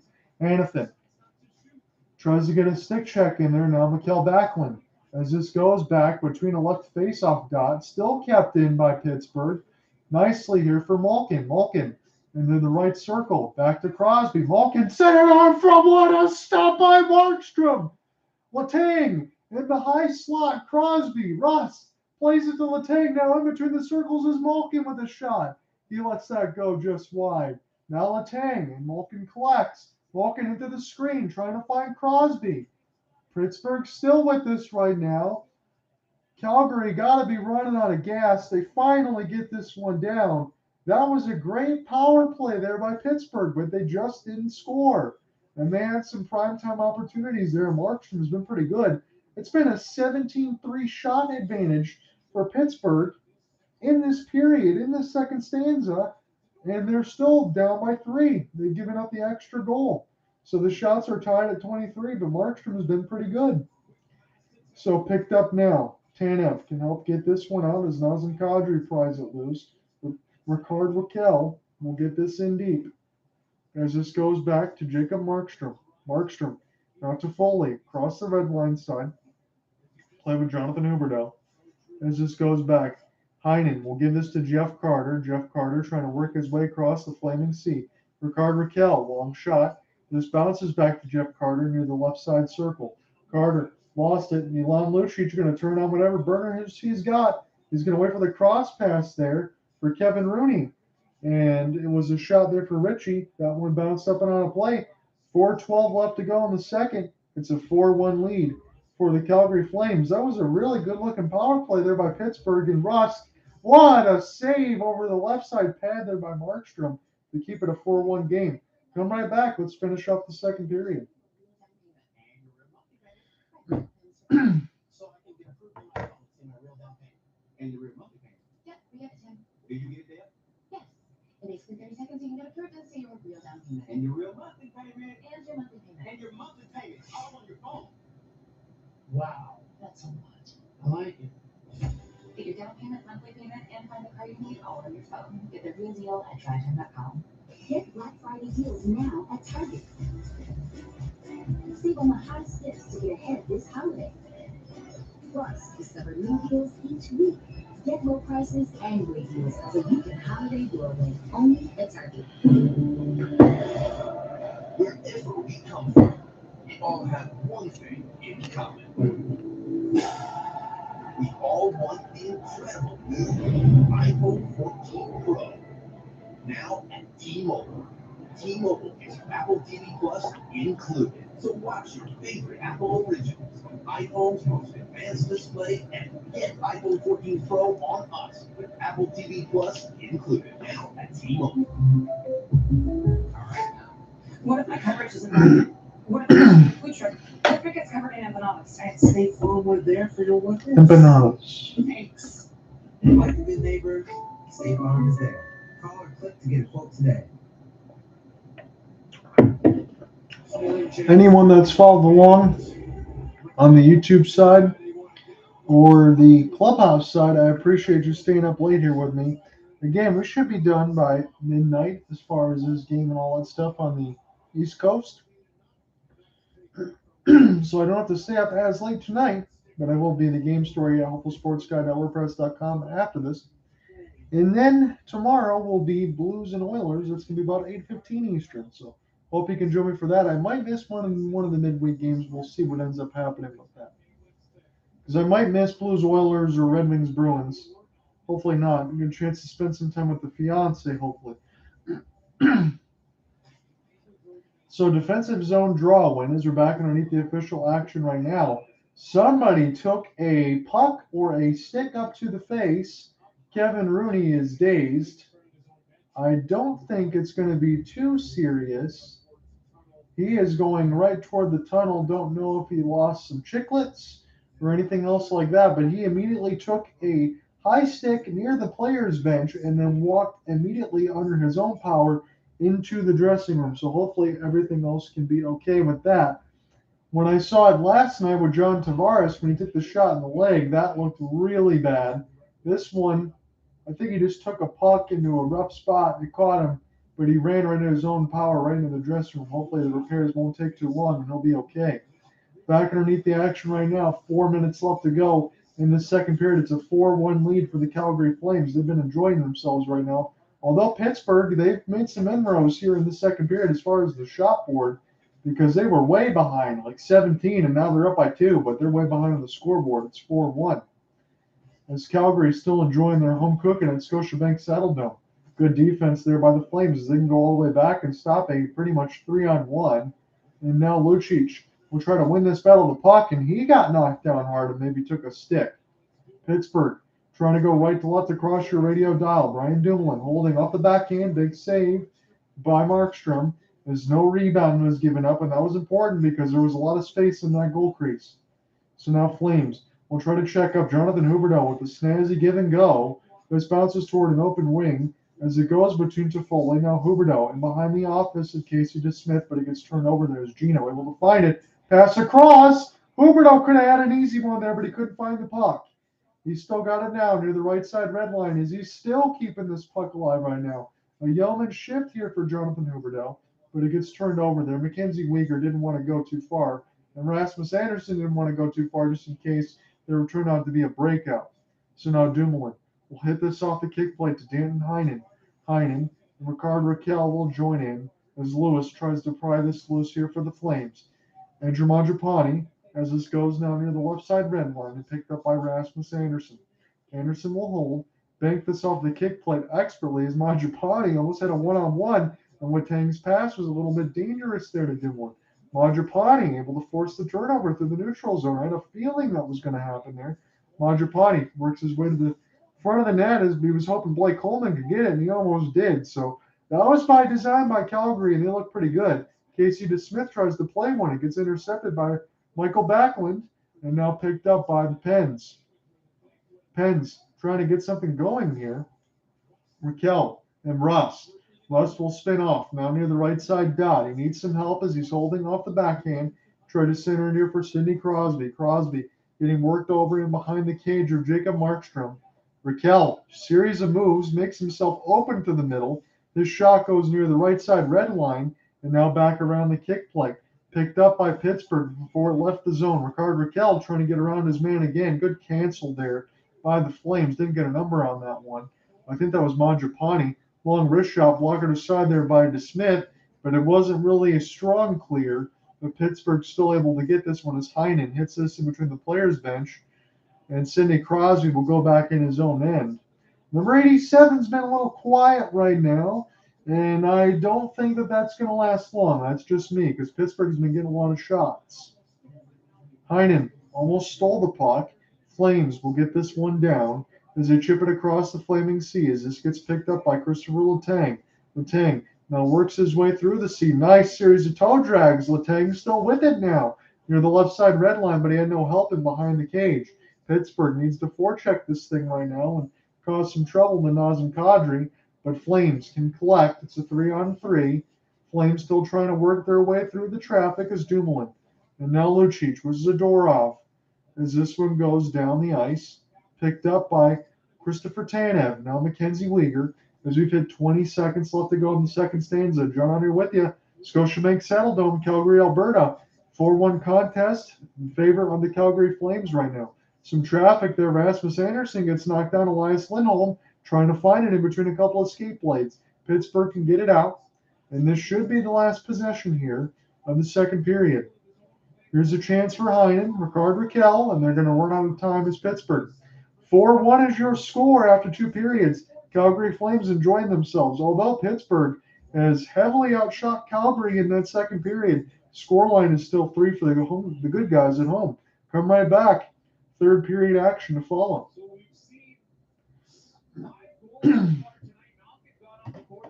It looks like the Penguins were getting back into it, but the Calgary Flames have a 3-goal lead heading into the third period. Stays in for a second intermission. So let me give you a quick reset here, and I will get the goals and everything else typed in for our game before I got to take care of some particular business. So let's give you the box so far. There was another 2 goals for Calgary in the second period to bring their total to 4. Pittsburgh scored 1 in the second, so it's 4-1 after 2. Nazem Kadri had the first 2 goals of the first period, and then Jonathan Huberdeau scored the first of the second for the Flames.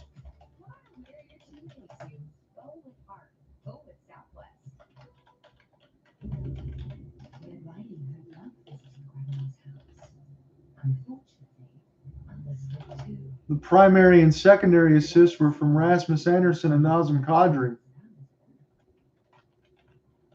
She was ready for those uninvited guests.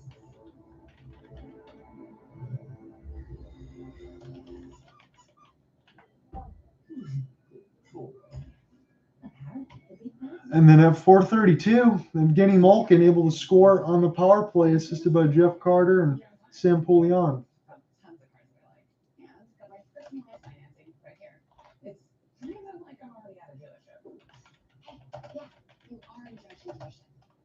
Hey. Cool. How? Yeah. Technically, anywhere you are with your phone, you're pretty much in a jack dealership. Oh, right. Because I can basically do it all myself. Correct. You don't payment, monthly payment, and find a great need all on your phone. Back to work? Back to work? We've all got work worries. And then at 11:20, again, this was just Calgary's third shot of the second period. They were badly outshot in the second period by Pittsburgh. It didn't matter. It was a face-off win. And then Brett Ritchie able to collect near the right side red line with the help of Milan Lucic. And then it was just a simple back pass there to Michael Stone. He let the howitzer go at the 11:20 mark. It gave the Calgary Flames a 4-1 lead after 2. What it boils down to, clean design, clean materials, 100% non-toxic ceramic coating, non-stick, cleans effortlessly, oven safe up to 550 degrees, clean cookware, Caraway. Save $150 on the best-selling cookware set at CarawayHome.com.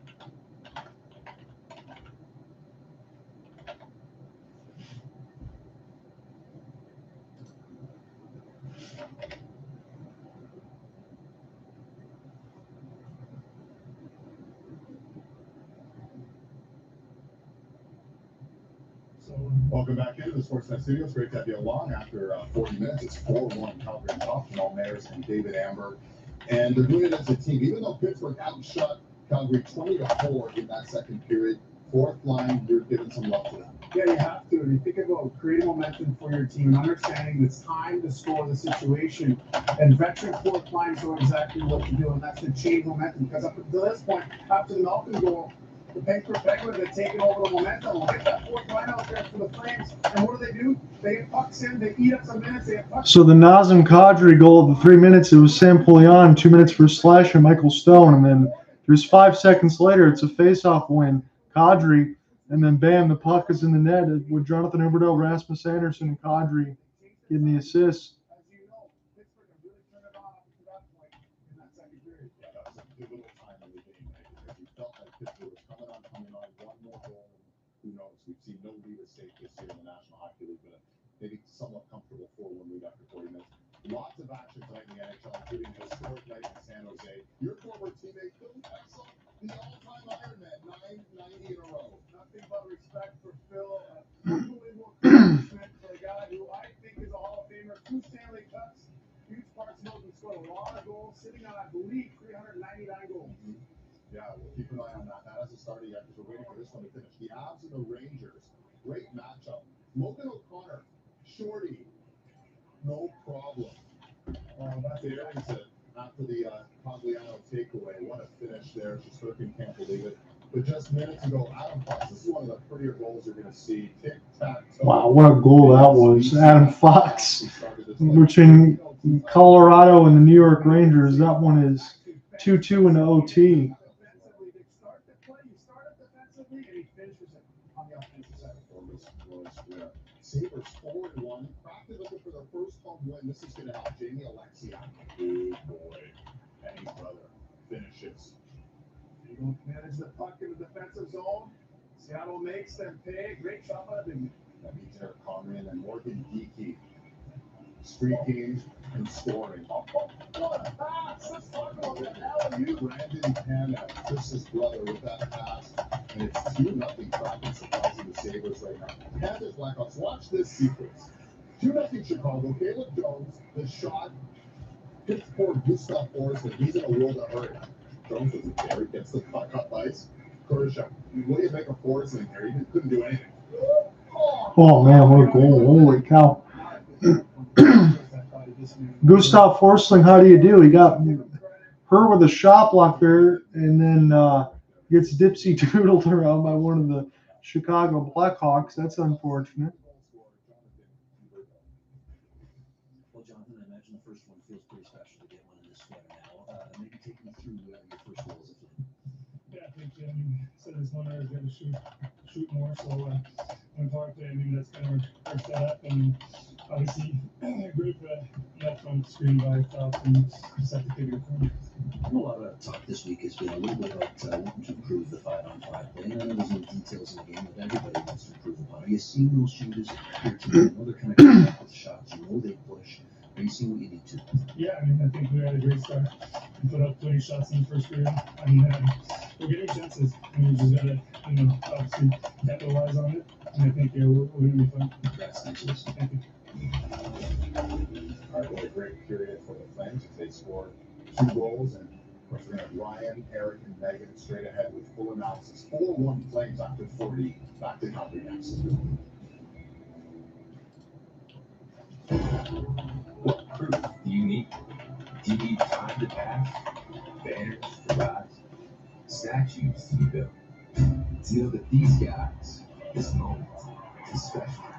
Hey, thank you, Farside. I appreciate that, buddy. I'm just typing in some of my notes in there, so I apologize. I won't try to be as quiet here. I'm just trying to take care of some business here for the game story and then some local coverage for Red Wings and Pistons. But we'll get back to our featured game in there in a moment. I really appreciate the comment, man. Hopefully the camera and everything else is still going to work, because yesterday when we did the game with the Maple Leafs and the Golden Knights, it froze after the second period, and I had about 270 views, which is a lot for me, because I only got like 50-some subscribers. I don't care. I love what I do between NHL, NBA, Major League Baseball. I want to bring the coverage in there. And hopefully the camera doesn't end up freezing again. Everybody can actually enjoy it. When you buy a car in Drive Time, we give you flexible financing. Super flexible. You adjust the terms because you're in control. I need a lower down payment and a bigger car so we can move how many cookies? 13 pounds and 66 bucks.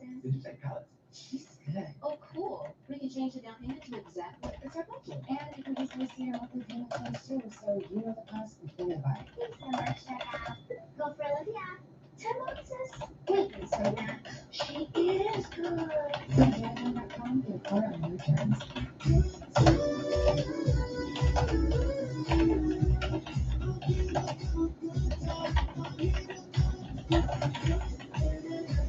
How we find things easy.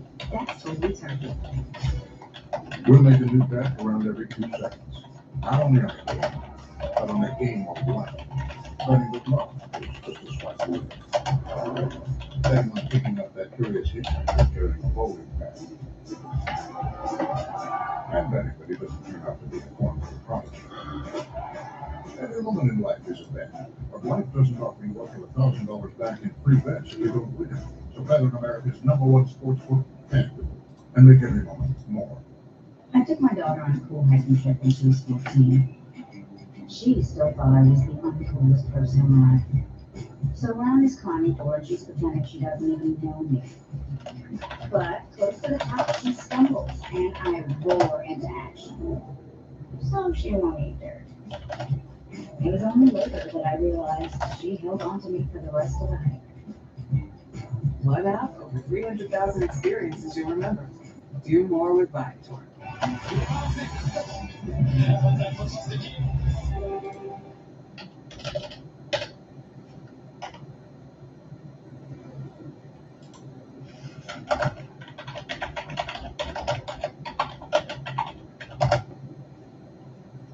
Calgary Flames looking good here through 40 minutes as we welcome you back inside the Scotiabank Centre. The Flames enjoying 4-1 lead over the Penguins, but you get the sense that Pittsburgh is pushing, even though they're tired. You know they got another beer there.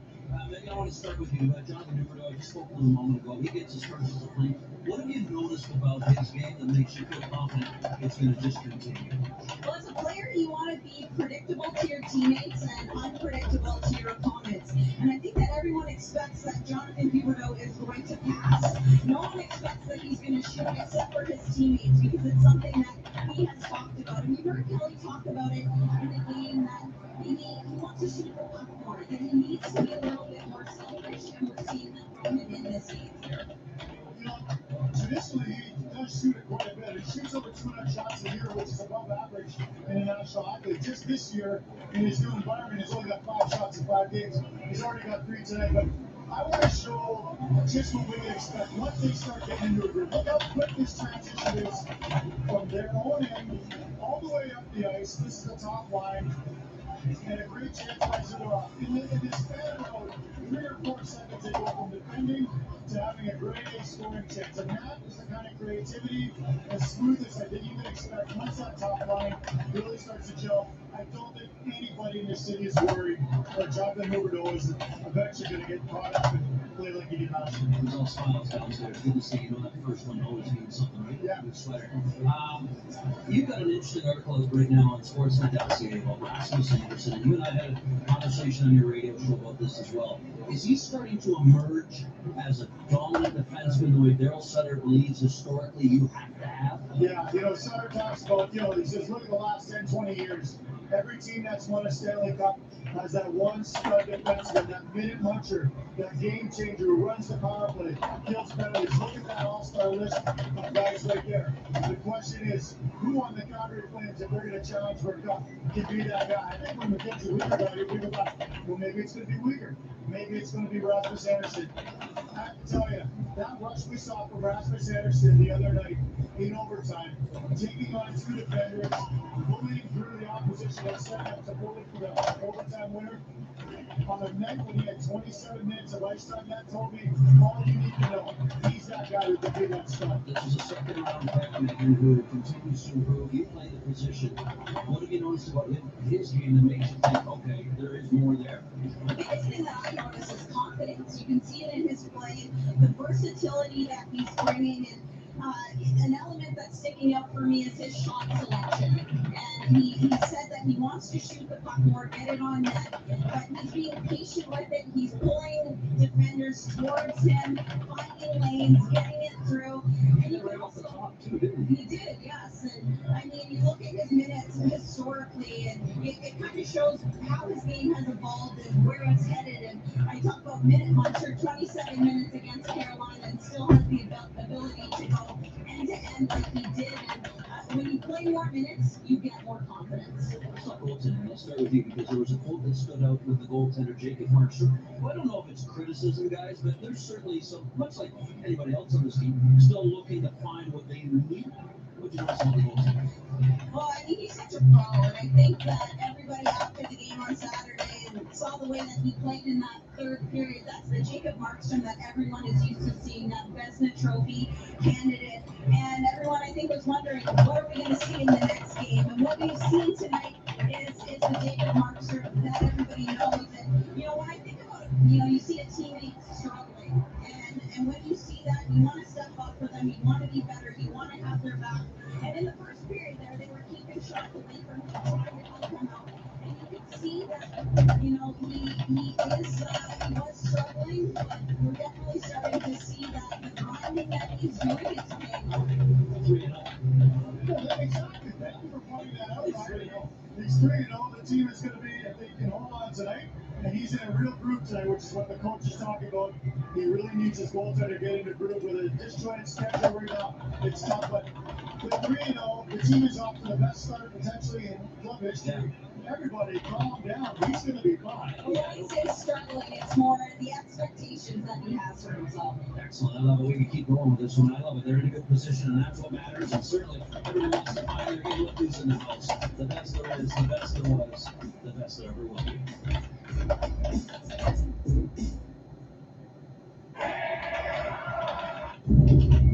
When Ryan had left visiting Grandma's house, unfortunately, others did too.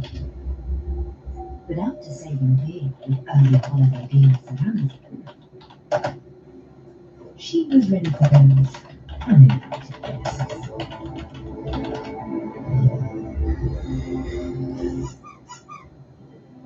He's a good boy. Apparently, the big bad one. Why is Roger happy? It's the little things Carvana does. See, Roger wants to sell his car, Stat. Little things like getting a real offer in 2 minutes really make Roger happy. So does Carvana's customer advocate Kate, picking up his car at promptly 10 a.m. Hi, are you Roger? The court? Yes, I am. Will I be getting... And he loves that Kate pays him on the spot. Yeah, Raj, it's the little things that drive you happy. Will drive you happy at Carvana.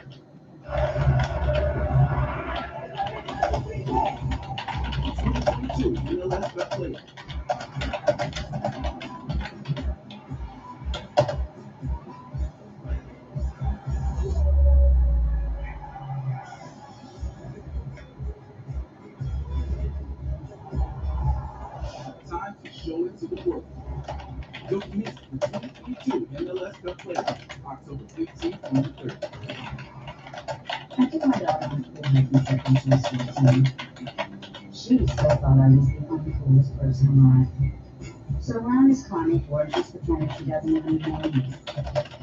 But close to the top, she stumbles, and I roar into action. So she won't eat dirt. It was only later that I realized she held on to me for the rest of the hike. One app, over 300,000 experiences you'll remember. Do more with Bite.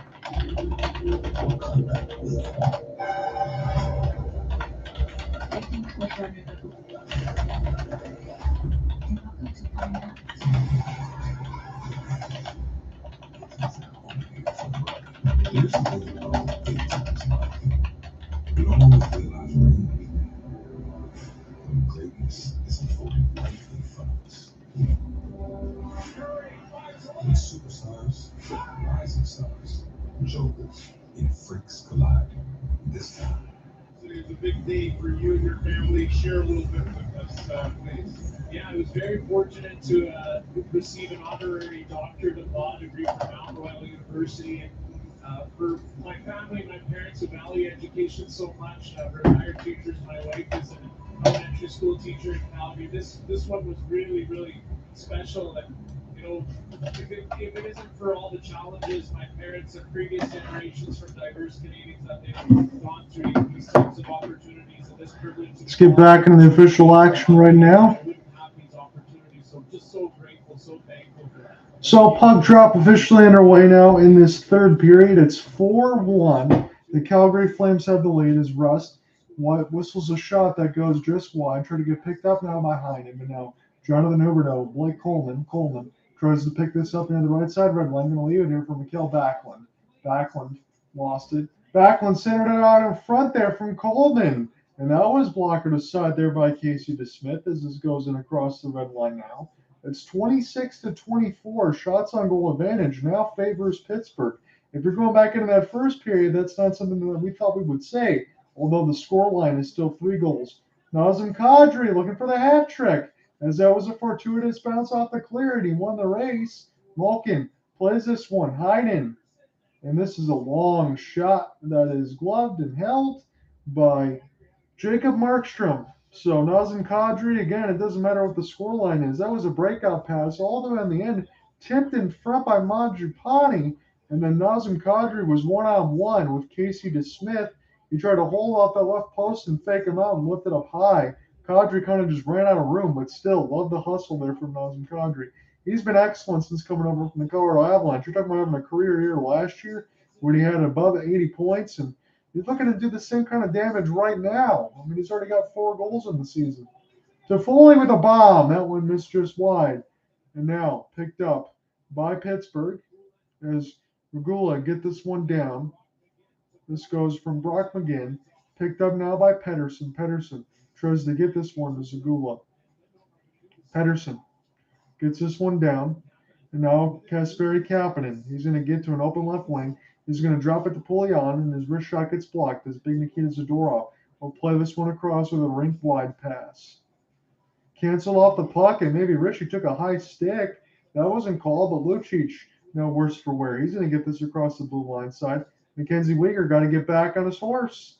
And Jacob Markstrom will play this one confidently there to Christopher Tanev.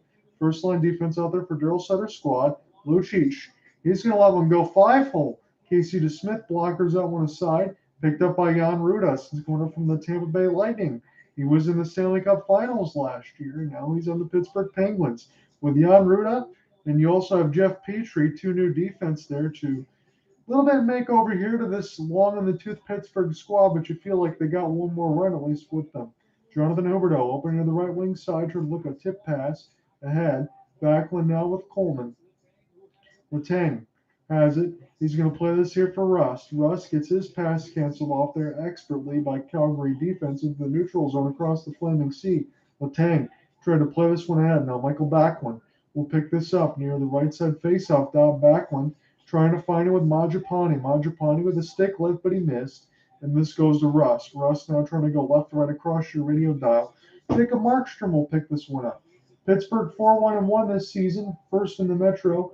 They could be 4-2-1 right now if they can't make a little bit of inroads. Dylan Dubé, pass goes a little bit too far, but he collects this near the left side red line. Mangiapane tries to find it here with Dylan Dubé. There's Brian Dumoulin now. We'll try to pick this up, and now Pedersen with Ricard Raquel. This one bounces off all the Pittsburgh Penguins, but picked up to the neutral zone as they can get this one down as Ricard Raquel. Kenzie Weegar will check up now near the right side red line. Pass across to Christopher Tanev. Tanev now off to the races with Tyler Toffoli. Wrist shot gets blocked aside by DeSmith. It was going 5-hole the whole way, but he closed it off. Mackenzie Weegar now with Tanev. They're going to take their time as Calgary in their own end as they play crisscross a couple of times, and it gets dumped down the ice. Casey DeSmith will just stick this one aside toward the left side red line, and Pittsburgh will figure this out in their own end, or at least try to before this gets intercepted by Noah Hannafin. Picked up now by Richie, holding off the backhand right at the doorstep, trying to look for Rooney, and that one went just wide. Here comes Pittsburgh. It's 3-on-3 Heinen. Plays it across. Evgeny Malkin tried to play this in between his legs. He lost the puck, but it's kept alive there by Dumoulin. Dumoulin now. And toward the left side red line, bounced off of Jacob Markstrom. And now since it fell back to him, he says, thank you very much to Rasmus Anderson. He's going to hold, and it's going to be a defensive zone draw here for the Flames. So it's been a good contest. Again, the scoreline hasn't dictated as even as this game could have been. Nazem Kadri with a couple superhuman goals just to start this one out. But it's been a lot of Pittsburgh toward, all of the second period and most of the third right now. in the sense of there's been a lot of shots. Markstrom's made 28 out of 29 saves, so this has been his best game so far of the season. And I know his save percentage is in the 800 mark, but you got to think if he wins this game, he's going to be 4-0, and those numbers can steadily climb. Jacob Markstrom was second in the Vezina for a reason, and behind Igor Shesterkin, so you feel like those numbers are going to bounce back. It was just a little bit of a slow start. Is this going to be a tripping called here? Chad Ruedel, is he going to get picked up here? And it is. I mean, it went right in front of the zebra there, so I think Ruedel will be the guilty party, and this will put the Calgary Flames on the power play. So I'm going to pull up my official ESPN box score. I was trying to get all the other particulars done for everything else that I needed to do. So Chad Ruedel will take his second penalty of the game. I'm going to pull up this official box now. So it was a blatant trip right out front towards Foley. That's going to put Calgary on the power play again. It's a 4-1 contest. John on here with you from Scotiabank Saddledome in Calgary, Alberta. 15:49 left to go in the last stanza. Ruedel takes an interference penalty at 4:42. So Kadri wins this one. Rasmus Andersson now with Jonathan Huberdeau. Slap shot there for Kadri, and man, he just missed the left side of the post. He wants that hat trick. He had the first 2 goals of the game, and he looked pretty dangerous. Here comes the Flames one more time, right to left across your radio dial. Gets poked away momentarily there, and now Rasmus Andersson will pick this up back in his own end as Calgary will look to reset again. Probably isn't a particular fashion that they need to score out by 3, but get some practice out there and see how you do. Tyler Toffoli lives this in the high slot for Rasmus Andersson. Jonathan Huberdeau will pick it up. Kadri now with Andersson. Extra pass in between Kadri and now Andersson. Now Tyler Toffoli near the right side wing. Andersson going to let this one fly. Bounces high off the kick plate, collected by Tyler Toffoli. And now Kadri and Andersson into the screen. Toffoli trying to find it. And behind the office of Casey DeSmith. And now Toffoli will collect. Rasmus Andersson, nice job to block it with the body as Kadri just trying to get around all the defense there by Heinen. Andersson, as Kadri surveys near the right side faceoff dot. Played in between the backhand by Huberdeau. And now here's a chance of a 2-on-1. Andersson trying to play the middle. Jesperi Kapanen, the pass goes just wide off the sauce. And now it's Kadri. Kadri now with Dylan Dubé. Off the backhand, Dubé will collect. He's got this near the left side circle. Dubé holding off the backhand. He's going to leave it here for Weegar. And now Hanifin. They play crisscross near the left side red line. Center out in front to Dubé. And somehow DeSmith shut the door. Hanifin gives this back across to Weegar. As this gets circled around. Hanifin in the high slot. Slap shot there. And that one just goes high and wide. As that was a chance for Hanifin, and that one goes just wide, and it's 11 seconds left to go on the Calgary power play. Man, was that close. Dylan Dubé was right on the doorstep there with a chance to finish it off. And on the first shot replay that I saw from the Sportsnet feed, Nazem Kadri slammed his stick. He didn't break it, but he slammed his stick in the middle of the slot because he wanted that hat trick off the 1-tee. But what a pass by Michael Backlund to Dylan Dubé to just hold on at left post. Casey DeSmith made an elegant save to keep this a contest. It's still 4-1. So Pittsburgh still has time, but they need to get something going right now. Long clear. It's the glove of Markstrom, so that is going to end the Calgary power play.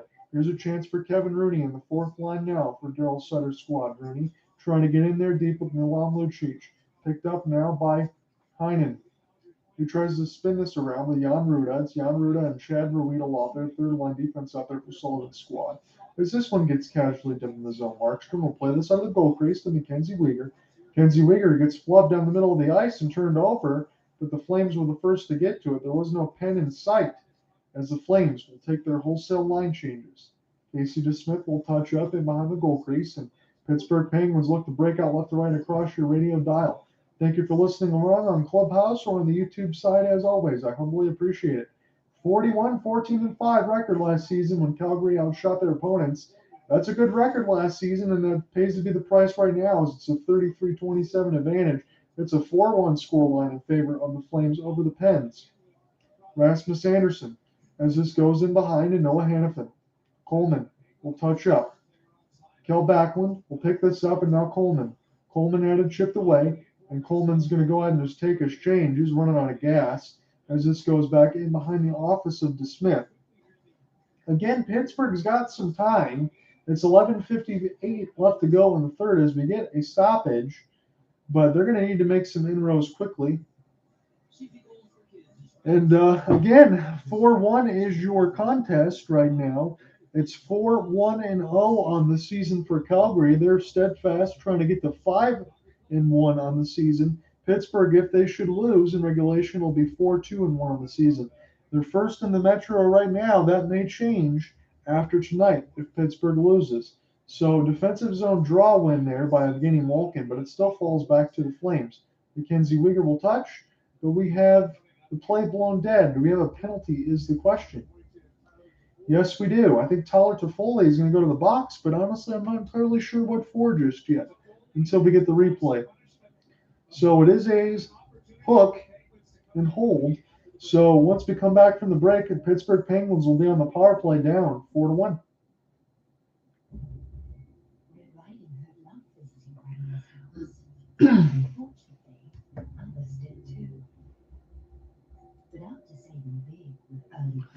I am going to come right back. I'm just going to take a quick bathroom break before we get back into the action.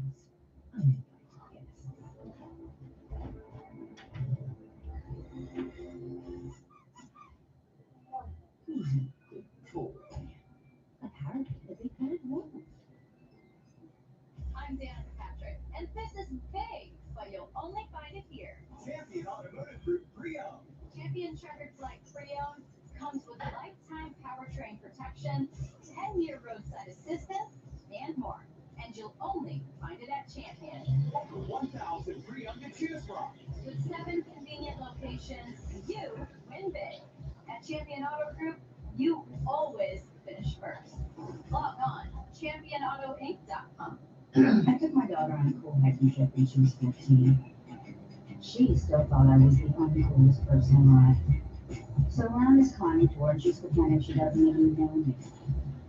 But close to the top, she stumbles and I roar into action. So she won't eat dirt. It was only later that I realized she held on to me for the rest of the hike. Plug out over 300,000 experiences you'll remember. Do more with Viator. The Astros return to the Fall Classic for the 4th time in 6 years, while the Phillies are back for the first time since 2009. Game 1 goes Friday, 7 Eastern, 4 Pacific on Sportsnet and Sportsnet Now. Oh, excuse me, sorry. Apologies, I have to get back in on the feet. I need a quick bathroom break. So Toffoli is the one that gets sent to the box there. So Pittsburgh trying to improve on the 1-on-3 on the power play. They got 8 shots on the power play right now. And in that second period when they had their last one, it was Jacob Markstrom with a couple of excellent saves there on Malkin and Rust to keep this a game that was within a 3-goal scoreline, still 4-1. So this puck is going to bounce into the players' bench, and it's going to stay in the neutral zone. So it's 4-1 your scoreline. Calgary out shooting the Pittsburgh Penguins 33-28. And it was a lot more lopsided up until the second period when Pittsburgh was starting to make some things close. They got within 2 with an Evgeny Malkin goal, but that's as close as they've ever gotten. As it's still 4-1 right now. So neutral zone draw won there by Rust. Rust is going to try to power his way through the face-off dot. This goes back. Blake Coleman might have a 2-on-2 drop pass as Lewis got worked off the puck, and then he got punched in the face there by Evgeny Malkin. So now this goes to Ricard Raquel, left to right across your radio dial on the Pittsburgh Penguins. Raquel trying to dump this one in deep as Rasmus Anderson will collect there from Jacob Markstrom. Cleared down the ice, so Pittsburgh's power play is going to go down to 55 seconds right now as they got to try to check up. Chris Letang is going to leave it here. And here's a chance, I would say, if I'm Sullivan, I'm going to go ahead and double shift Crosby, Malkin, get some things going right now. Jeff Carter has it. He lost it. I haven't seen a lot of the third line right now. Again, I know it's power play line numero dos, but still, I haven't seen a lot of Jeff Carter, a lot of the third line on the even strength so far. Petrie will pick this up with Danton Heinen. They play crisscross. Now this goes back to Carter near an open right wing. He's just going to chip this in behind the office of Markstrom. It gets intercepted near the left side faceoff dot. Picked up now by Pittsburgh. Petrie looking for a deflection. Markstrom saw it, and Zadorov got a little slash shot in front of Petrie. He didn't like what he saw. He said, "Get away from my goaltender, young man." So 10:13 left to go in this third. John Under with you. Commentating on the Sportsnet feed, Scotiabank Saddletone, the home site of the Calgary Flames. Again, 9 of their first 10 will be at the Saddledome, and really all 10 of their games will be in Alberta because the only road contest that they've had was against the Edmonton Oilers last week Saturday. And guess what? We're going to do that again next Saturday if I'm not covering Game 2 of the World Series between the Astros and the Phillies, and Cooper Hopkins can join me. We might have the call there at 10 p.m. Eastern with the Oilers and the Flames as the Battle of Alberta gets renewed again. Rust almost falls down. He does, and that allows Calgary to go ahead and pick this one up. They've killed the penalty off. There is a broken twig in the defensive zone of the Flames near the right side faceoff dot, so keep in mind right now as the play is live. And this goes back to Jeff Petrie coming over from the Montreal Canadiens in the offseason. Milan Lucic holding off the backhand. It's near the right dot now. And Pittsburgh able to recollect, but Kasperi Kapanen gets a pass across. Gino plays one back. Gino's got it now to the high slot, looking to the screen, and that one goes just wide as Jeff Petrie will collect. Pittsburgh Penguins need some goals right now. The time is getting short against them. It's 9:15 left to go in the third. Picked up now near the left side red line by a host of Calgary Flames, and then it gets intercepted by Pittsburgh momentarily. The ref's got to get out of the way. Slap shot goes right into the glove and then caught on in midair by Markstrom. So I don't know if he had the momentary rebound, but then he picked it up officially. 9:02 left in the third. We're going to get a stoppage. It's still 4-1 Calgary. Come right back.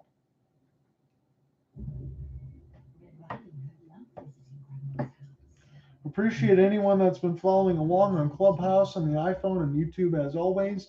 Any comments, questions, or concerns, let me know. Again, I will be back tomorrow. I'm going to be on the Twitter Spaces side of the phone and YouTube as always for Oilers and Blues. I think that's going to start about 8:10 Eastern, so I will be here for that.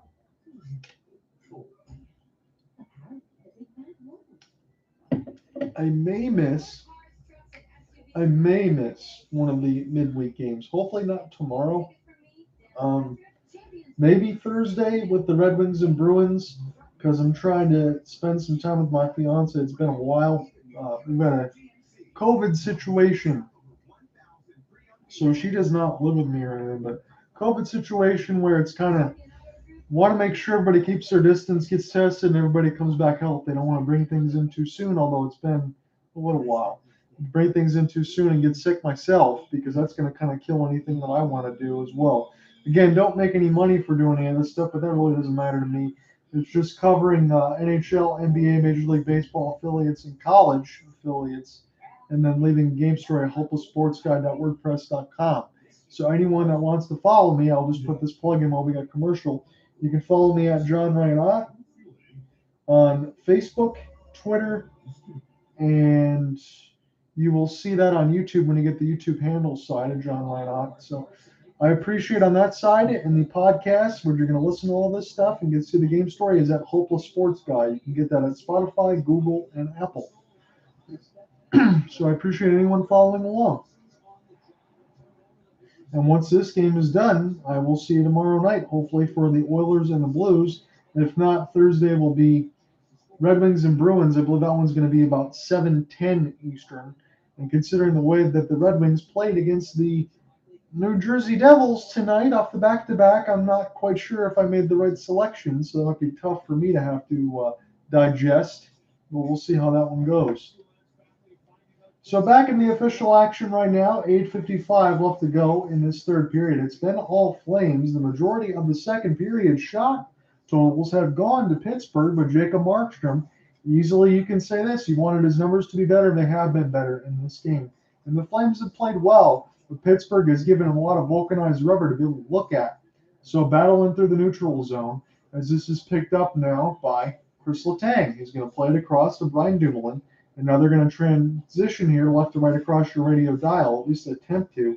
They're going to take some changes as the one outlet pass goes to Markstrom, and now Markstrom able to break out as this one goes down over Dylan Dubé off the backhand side. It's in the left side red line. Nazem Kadri trying to join in. Nazem Kadri looking for the hat trick. He scored the first 2 goals of the game. You thought maybe he could have had a natural hat trick.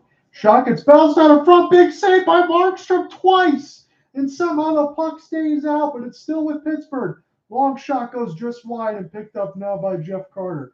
Jeff Carter plays this one to Jan Ruda. Jan Ruda looking for Carter off the deflection, but he couldn't put the stick down in time. Ruda just trying to keep this alive. Nice glove down there by Backlund. Dubé also tries to join in as well as Andrew Mangiapane will just fire this one down into the neutral zone, and now it's collected by Casey DeSmith. Casey DeSmith getting the start tonight because they played off the back-to-back when Pittsburgh lost last night 6-3 to Edmonton. Right now they're losing 4-1 to Calgary. So this road stand, hasn't started out as good as they would like it right now. With 7:31 to go on the third, this puck has been iced. So let me give you a little bit of a reset here for those I see you just joining in on the YouTube side. All of your goals, no goals in the third right now, but the three latest ones in the second period, Jonathan Huberdeau at the 3-minute mark, his first is a flame from Rasmus Sanderson, Nazem Kadri, Evgeny Malkin on the power play from Jeff Carter and Sam Dolan, and Michael Stone at 11:20 from Lucic and Ritchie. That made it a 4-1 contest in favor of the Flames. Picked up now, Ritchie has it on the right side red line. Calgary looking to continue to buzz right now and finish this game off on a high note. Still kind of collect points on their elongated homestand. Again, 9 of their first 10 contests are at the Saddle Dome, and 10 of their first 10 are in Alberta. So really not much to do, not much to travel with and go. It's just time to get familiar. You got plenty of time to get familiar there with Jonathan Huberdeau, Nazem Kadri, Mackenzie Weegar, and then Cole Schwindt if he does come up, and then also getting the first-round pick there for Brad Treliving after losing Johnny Gaudreau and Matthew Tkachuk. It's a pretty damn good offseason to be able to turn that around. At least kept this window open, I would think, for the Calgary Flames for 3 seasons where you would expect them to do major damage in the Pacific. Who knows who's going to be the second and third seed? It could be Vegas. It could be the Kings. It could be Edmonton. But I would expect Calgary to be a playoff team with the way that they're playing right now. With the home cooking, at least, I know Cooper Hopkins, when he joined me last week, you'd want to get 7 out of 10. That would equate to 14 out of 20 points. And you can mix that with some OTLs in there as you can, because that's still a point as this puck gets iced again. 6:48 left to go in the third. John on here with you from Scotiabank Saddle Dome, watching on the Sportsnet feed on ESPN+. So Michael Backlund, and on the draw right now, he's over at 63% right now on the season. That is damn good. Mackenzie Weegar, high off the inboards, picked up now by the Flames. Richard tried to center it out in front. It's loose to Smith. Watch that one go by. His Backlund got it around Crosby off the backhand, but he shot it wide. Picked up now by Dumoulin. And now Pittsburgh enters offsides with Ricard, Raquel, and Rust. And we'll get a neutral zone draw with 6:31 left to go in the third. So again, the shot totals, they've been close. And ever since that second period, Pittsburgh's had that major push where they've been out shooting Calgary for the rest of the way. But Calgary still has a 33-32 advantage on that side of it because of the elongated first period stretch where they were just dominating on the shot board. But most importantly, the score chyron is where they got the advantage. 4-1. Calgary's got the edge over Pittsburgh. Carter, this one's going to bounce off some sticks, stay out of play, and we're going to get another neutral zone draw. It's got a little sloppy over the last minute 30, shall we say. But 6:18 left. Glad you can join me and stay up late for this game. Again, I will have the full game coverage.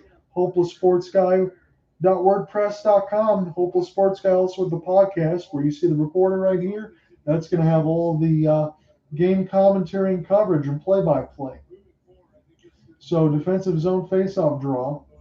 This is going to be a chance for Calgary to clear it out, but they can't. Dumoulin fires into the screen, and again, this goes out of play. So let's do this again.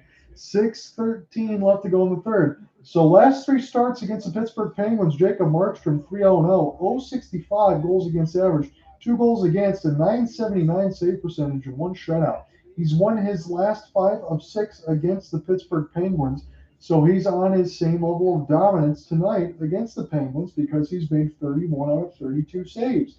He's given his team a chance. Again, he was at the sub-900, I should say, 877 save percentage coming into this game, but he could be 4-0. So we are going to get a call. This could be a hooking.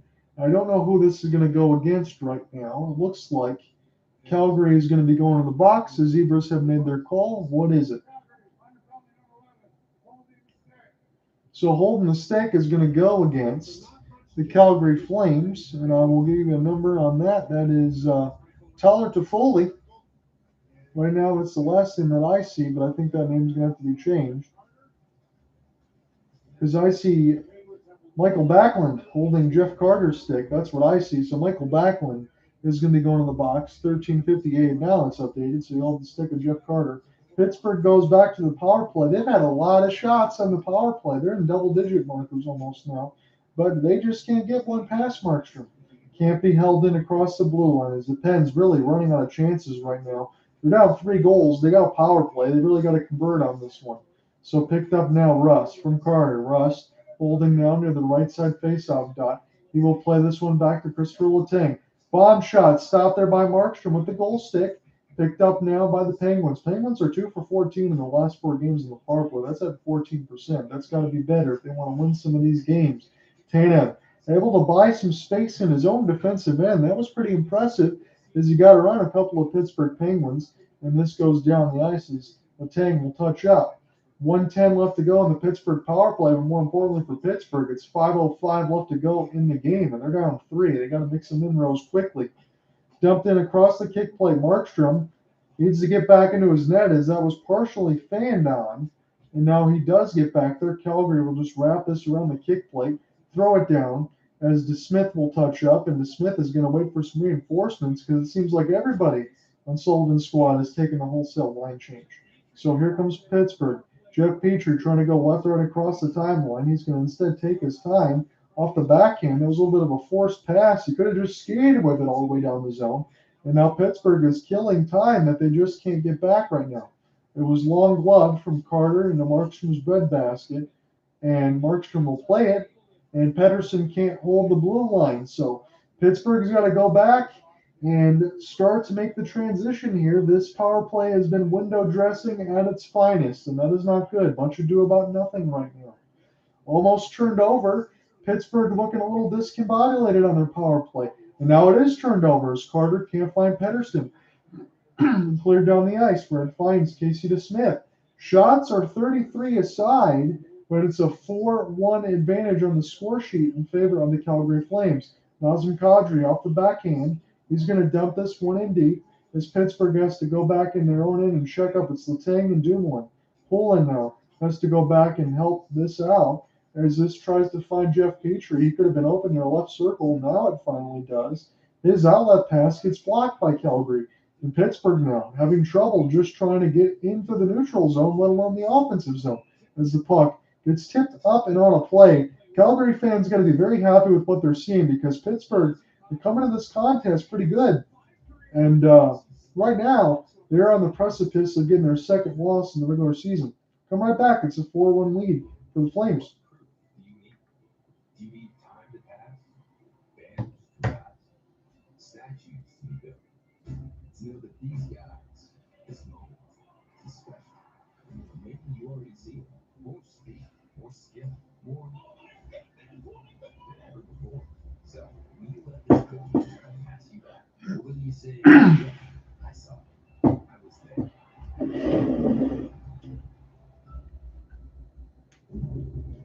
Red Riding Hood loved visiting Grandma's house. Unfortunately, others did too. But after saving big with early holiday deals at Amazon, she was ready for those uninvited guests.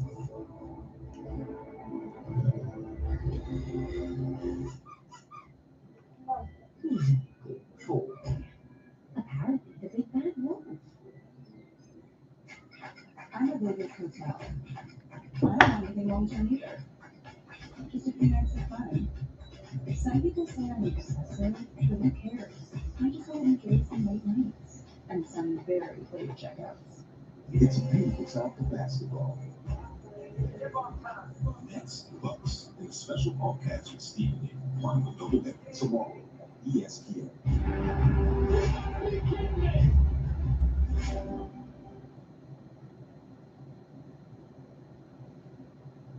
Stopping 32 of the 33 shots he's faced, and it's been a nice hard ride as we look at his work tonight. So the Sportsnet feed we're almost back underneath the action right now, is showing the hellacious work by Jacob Markstrom. Fans have wanted a breakout game here for Markstrom to show that Vesna form. He has been in the spotlight tonight, and he has been immaculate. Nothing else you can say other than that. Back underneath the official action right now, Calgary just trying to hold on to this 3-goal lead. Again, it's been pretty good. That second period was a push there from Pittsburgh. They got within 2. Calgary got it back to 3. That's been as large as the lead has been, but it's 33 shots aside. Jan Ruda tried to play this one across for Chad Ruedel as Ruda gets worked off the puck, and now Heinen trying to pick this up now. Connor Sheary also out there as well. Is Ruda able to get this on the right side red line? Lucic got worked over with the puck, and this gets picked up by Michael Backlund. Backlund now racing across the flaming sea. Here comes Lucic, has a chance of a one-on-one, shoots 5-hole. Stopped by Casey DeSmith. It's loose out in front, and the backhand goes just wide. It was good stick lifts and good attempts there by Pittsburgh to hold and stop Calgary from getting another goal. But again, that really doesn't matter at this point right now. Pittsburgh needs goals, and they've just iced the puck, so they cannot change. It's 2:34 left to go in this contest. Calgary up 4-1. They're going to be looking to go 5-1 on the season and take 10 of a possible 12 points so far to start the year. Their really only stinker game was a loss to the Buffalo Sabres. Buffalo Sabres have been good this year, just like the Philadelphia Flyers, as we get consecutive icings against Pittsburgh. So you can mark that as a game maybe that you should have won, but also you came back and you were down 2-0 to the Carolina Hurricanes, and you scored 3 straight and won in overtime. So you can make the argument now that Calgary probably is where they should be, or maybe even with an extra loss. They've played a difficult schedule so far. Yes, it's been soft at home, but the teams that they've played against, like Colorado, like Carolina, Pittsburgh here tonight, Edmonton, Vegas, it's been a tough schedule even though it's been at home, and they've looked good, no doubt about it. So picked up now, Huberdeau trying to keep this alive. Tyler Toffoli will edge this in a little deeper, as Calgary is pretty much in park the bus mode right now. I think that's safe to do with 2 minutes left to go in the third. Still some empty seats right now at the Settle Dome, but I think the fans are happy, just trying to get early exits because they know their team feels pretty comfortable as we get the 2-minute marker left to go in the last stanza. Calgary up by 3. Calgary got a 34-33 edge in the shot board, but most importantly, a 4-1 edge in the score run. Calgary now gets this one into the neutral zone as Kevin Rooney tries to find this one. Chris Letang trying to fight off some effort. Now Gino's out there. He tries to pick this one up. He's going to give it for Jeff Carter. Quick outlet pass to Danton Heinen. And Kasperi Kapanen. Kasperi Kapanen now with Malkin. Malkin trying to crisscross and pick this up near the left side dot. And now this gets knocked down as one of the Flames right in front of the players' bench. The refs do not call it. Power move toward the net by Ritchie. That one gets blockered aside there by Casey DeSmith. And now we've hit 1:15 left to go in the third. John out here with you on the call tonight. I'm watching the Sportsnet feed on ESPN Plus.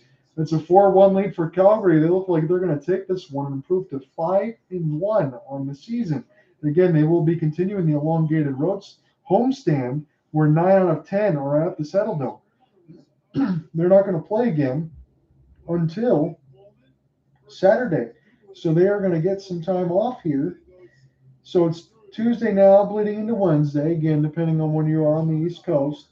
They're not going to play again until Saturday, and that's when they play the Edmonton Oilers. So plenty of time off and plenty of time to feel good about themselves and plenty of time to gear up for another big-time matchup in the renewed Battle of Alberta. Again, Cooper Hopkins might join me for that one. If he does not, then maybe I'll be covering Game 2 of the World Series. I know I'll be covering Game 1 on Friday, but I will go to the Battle of Alberta if Cooper Hopkins does join me on that one on Saturday night at 10 p.m. Eastern. Another icing against Pittsburgh, and we are just getting to the point where the seconds are counting down. It's 46 seconds left to go in the game right now. So they're showing Blake Coleman in a New Jersey Devils jersey scoring a backhand on Matt Murray in 2018. So 35-33 is the shot board advantage for Calgary, but again, 4-1 lead. And it looks like Calgary is going to improve to 5-1 on the season, and they're going to enjoy some extended time off as we get yet another offsides. So Pittsburgh is going to fall in this game unless we get a miracle.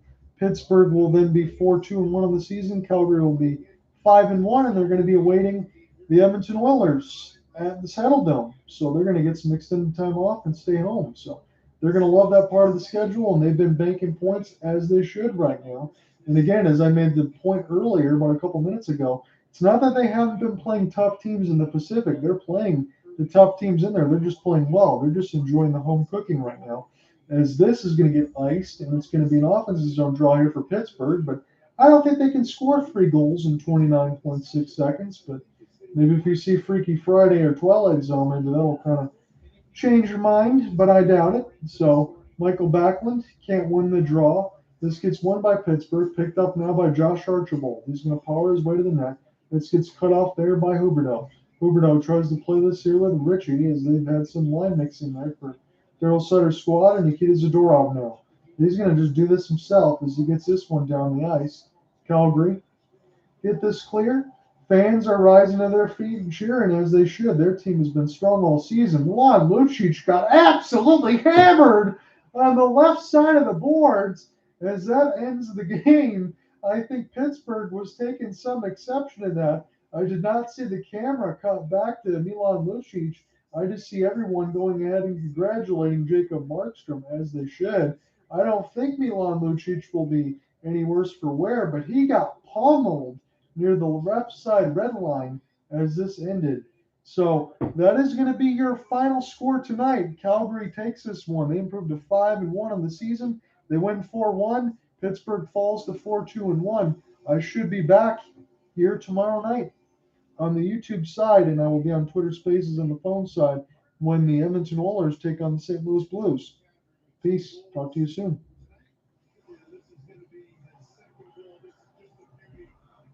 How you doing, Quicks? I will be closing off here pretty quickly. Just so I can give everybody the game recap and all that. I just wanted to do the play-by-play of this game tonight. I thought it would be a big one, and it was. Although Calgary made it look a little one-sided. Back-to-back goals in the first period for Nazem Kadri, and then Jonathan Huberdeau made it 3-0. It was Evgeny Malkin with a power play goal to put it 3-1. Pittsburgh tried to get a little close, and that didn't work out because Michael Stone scored right after. No goals in the third. That's kind of your scoring reset. So I will talk to you guys tomorrow night. Peace.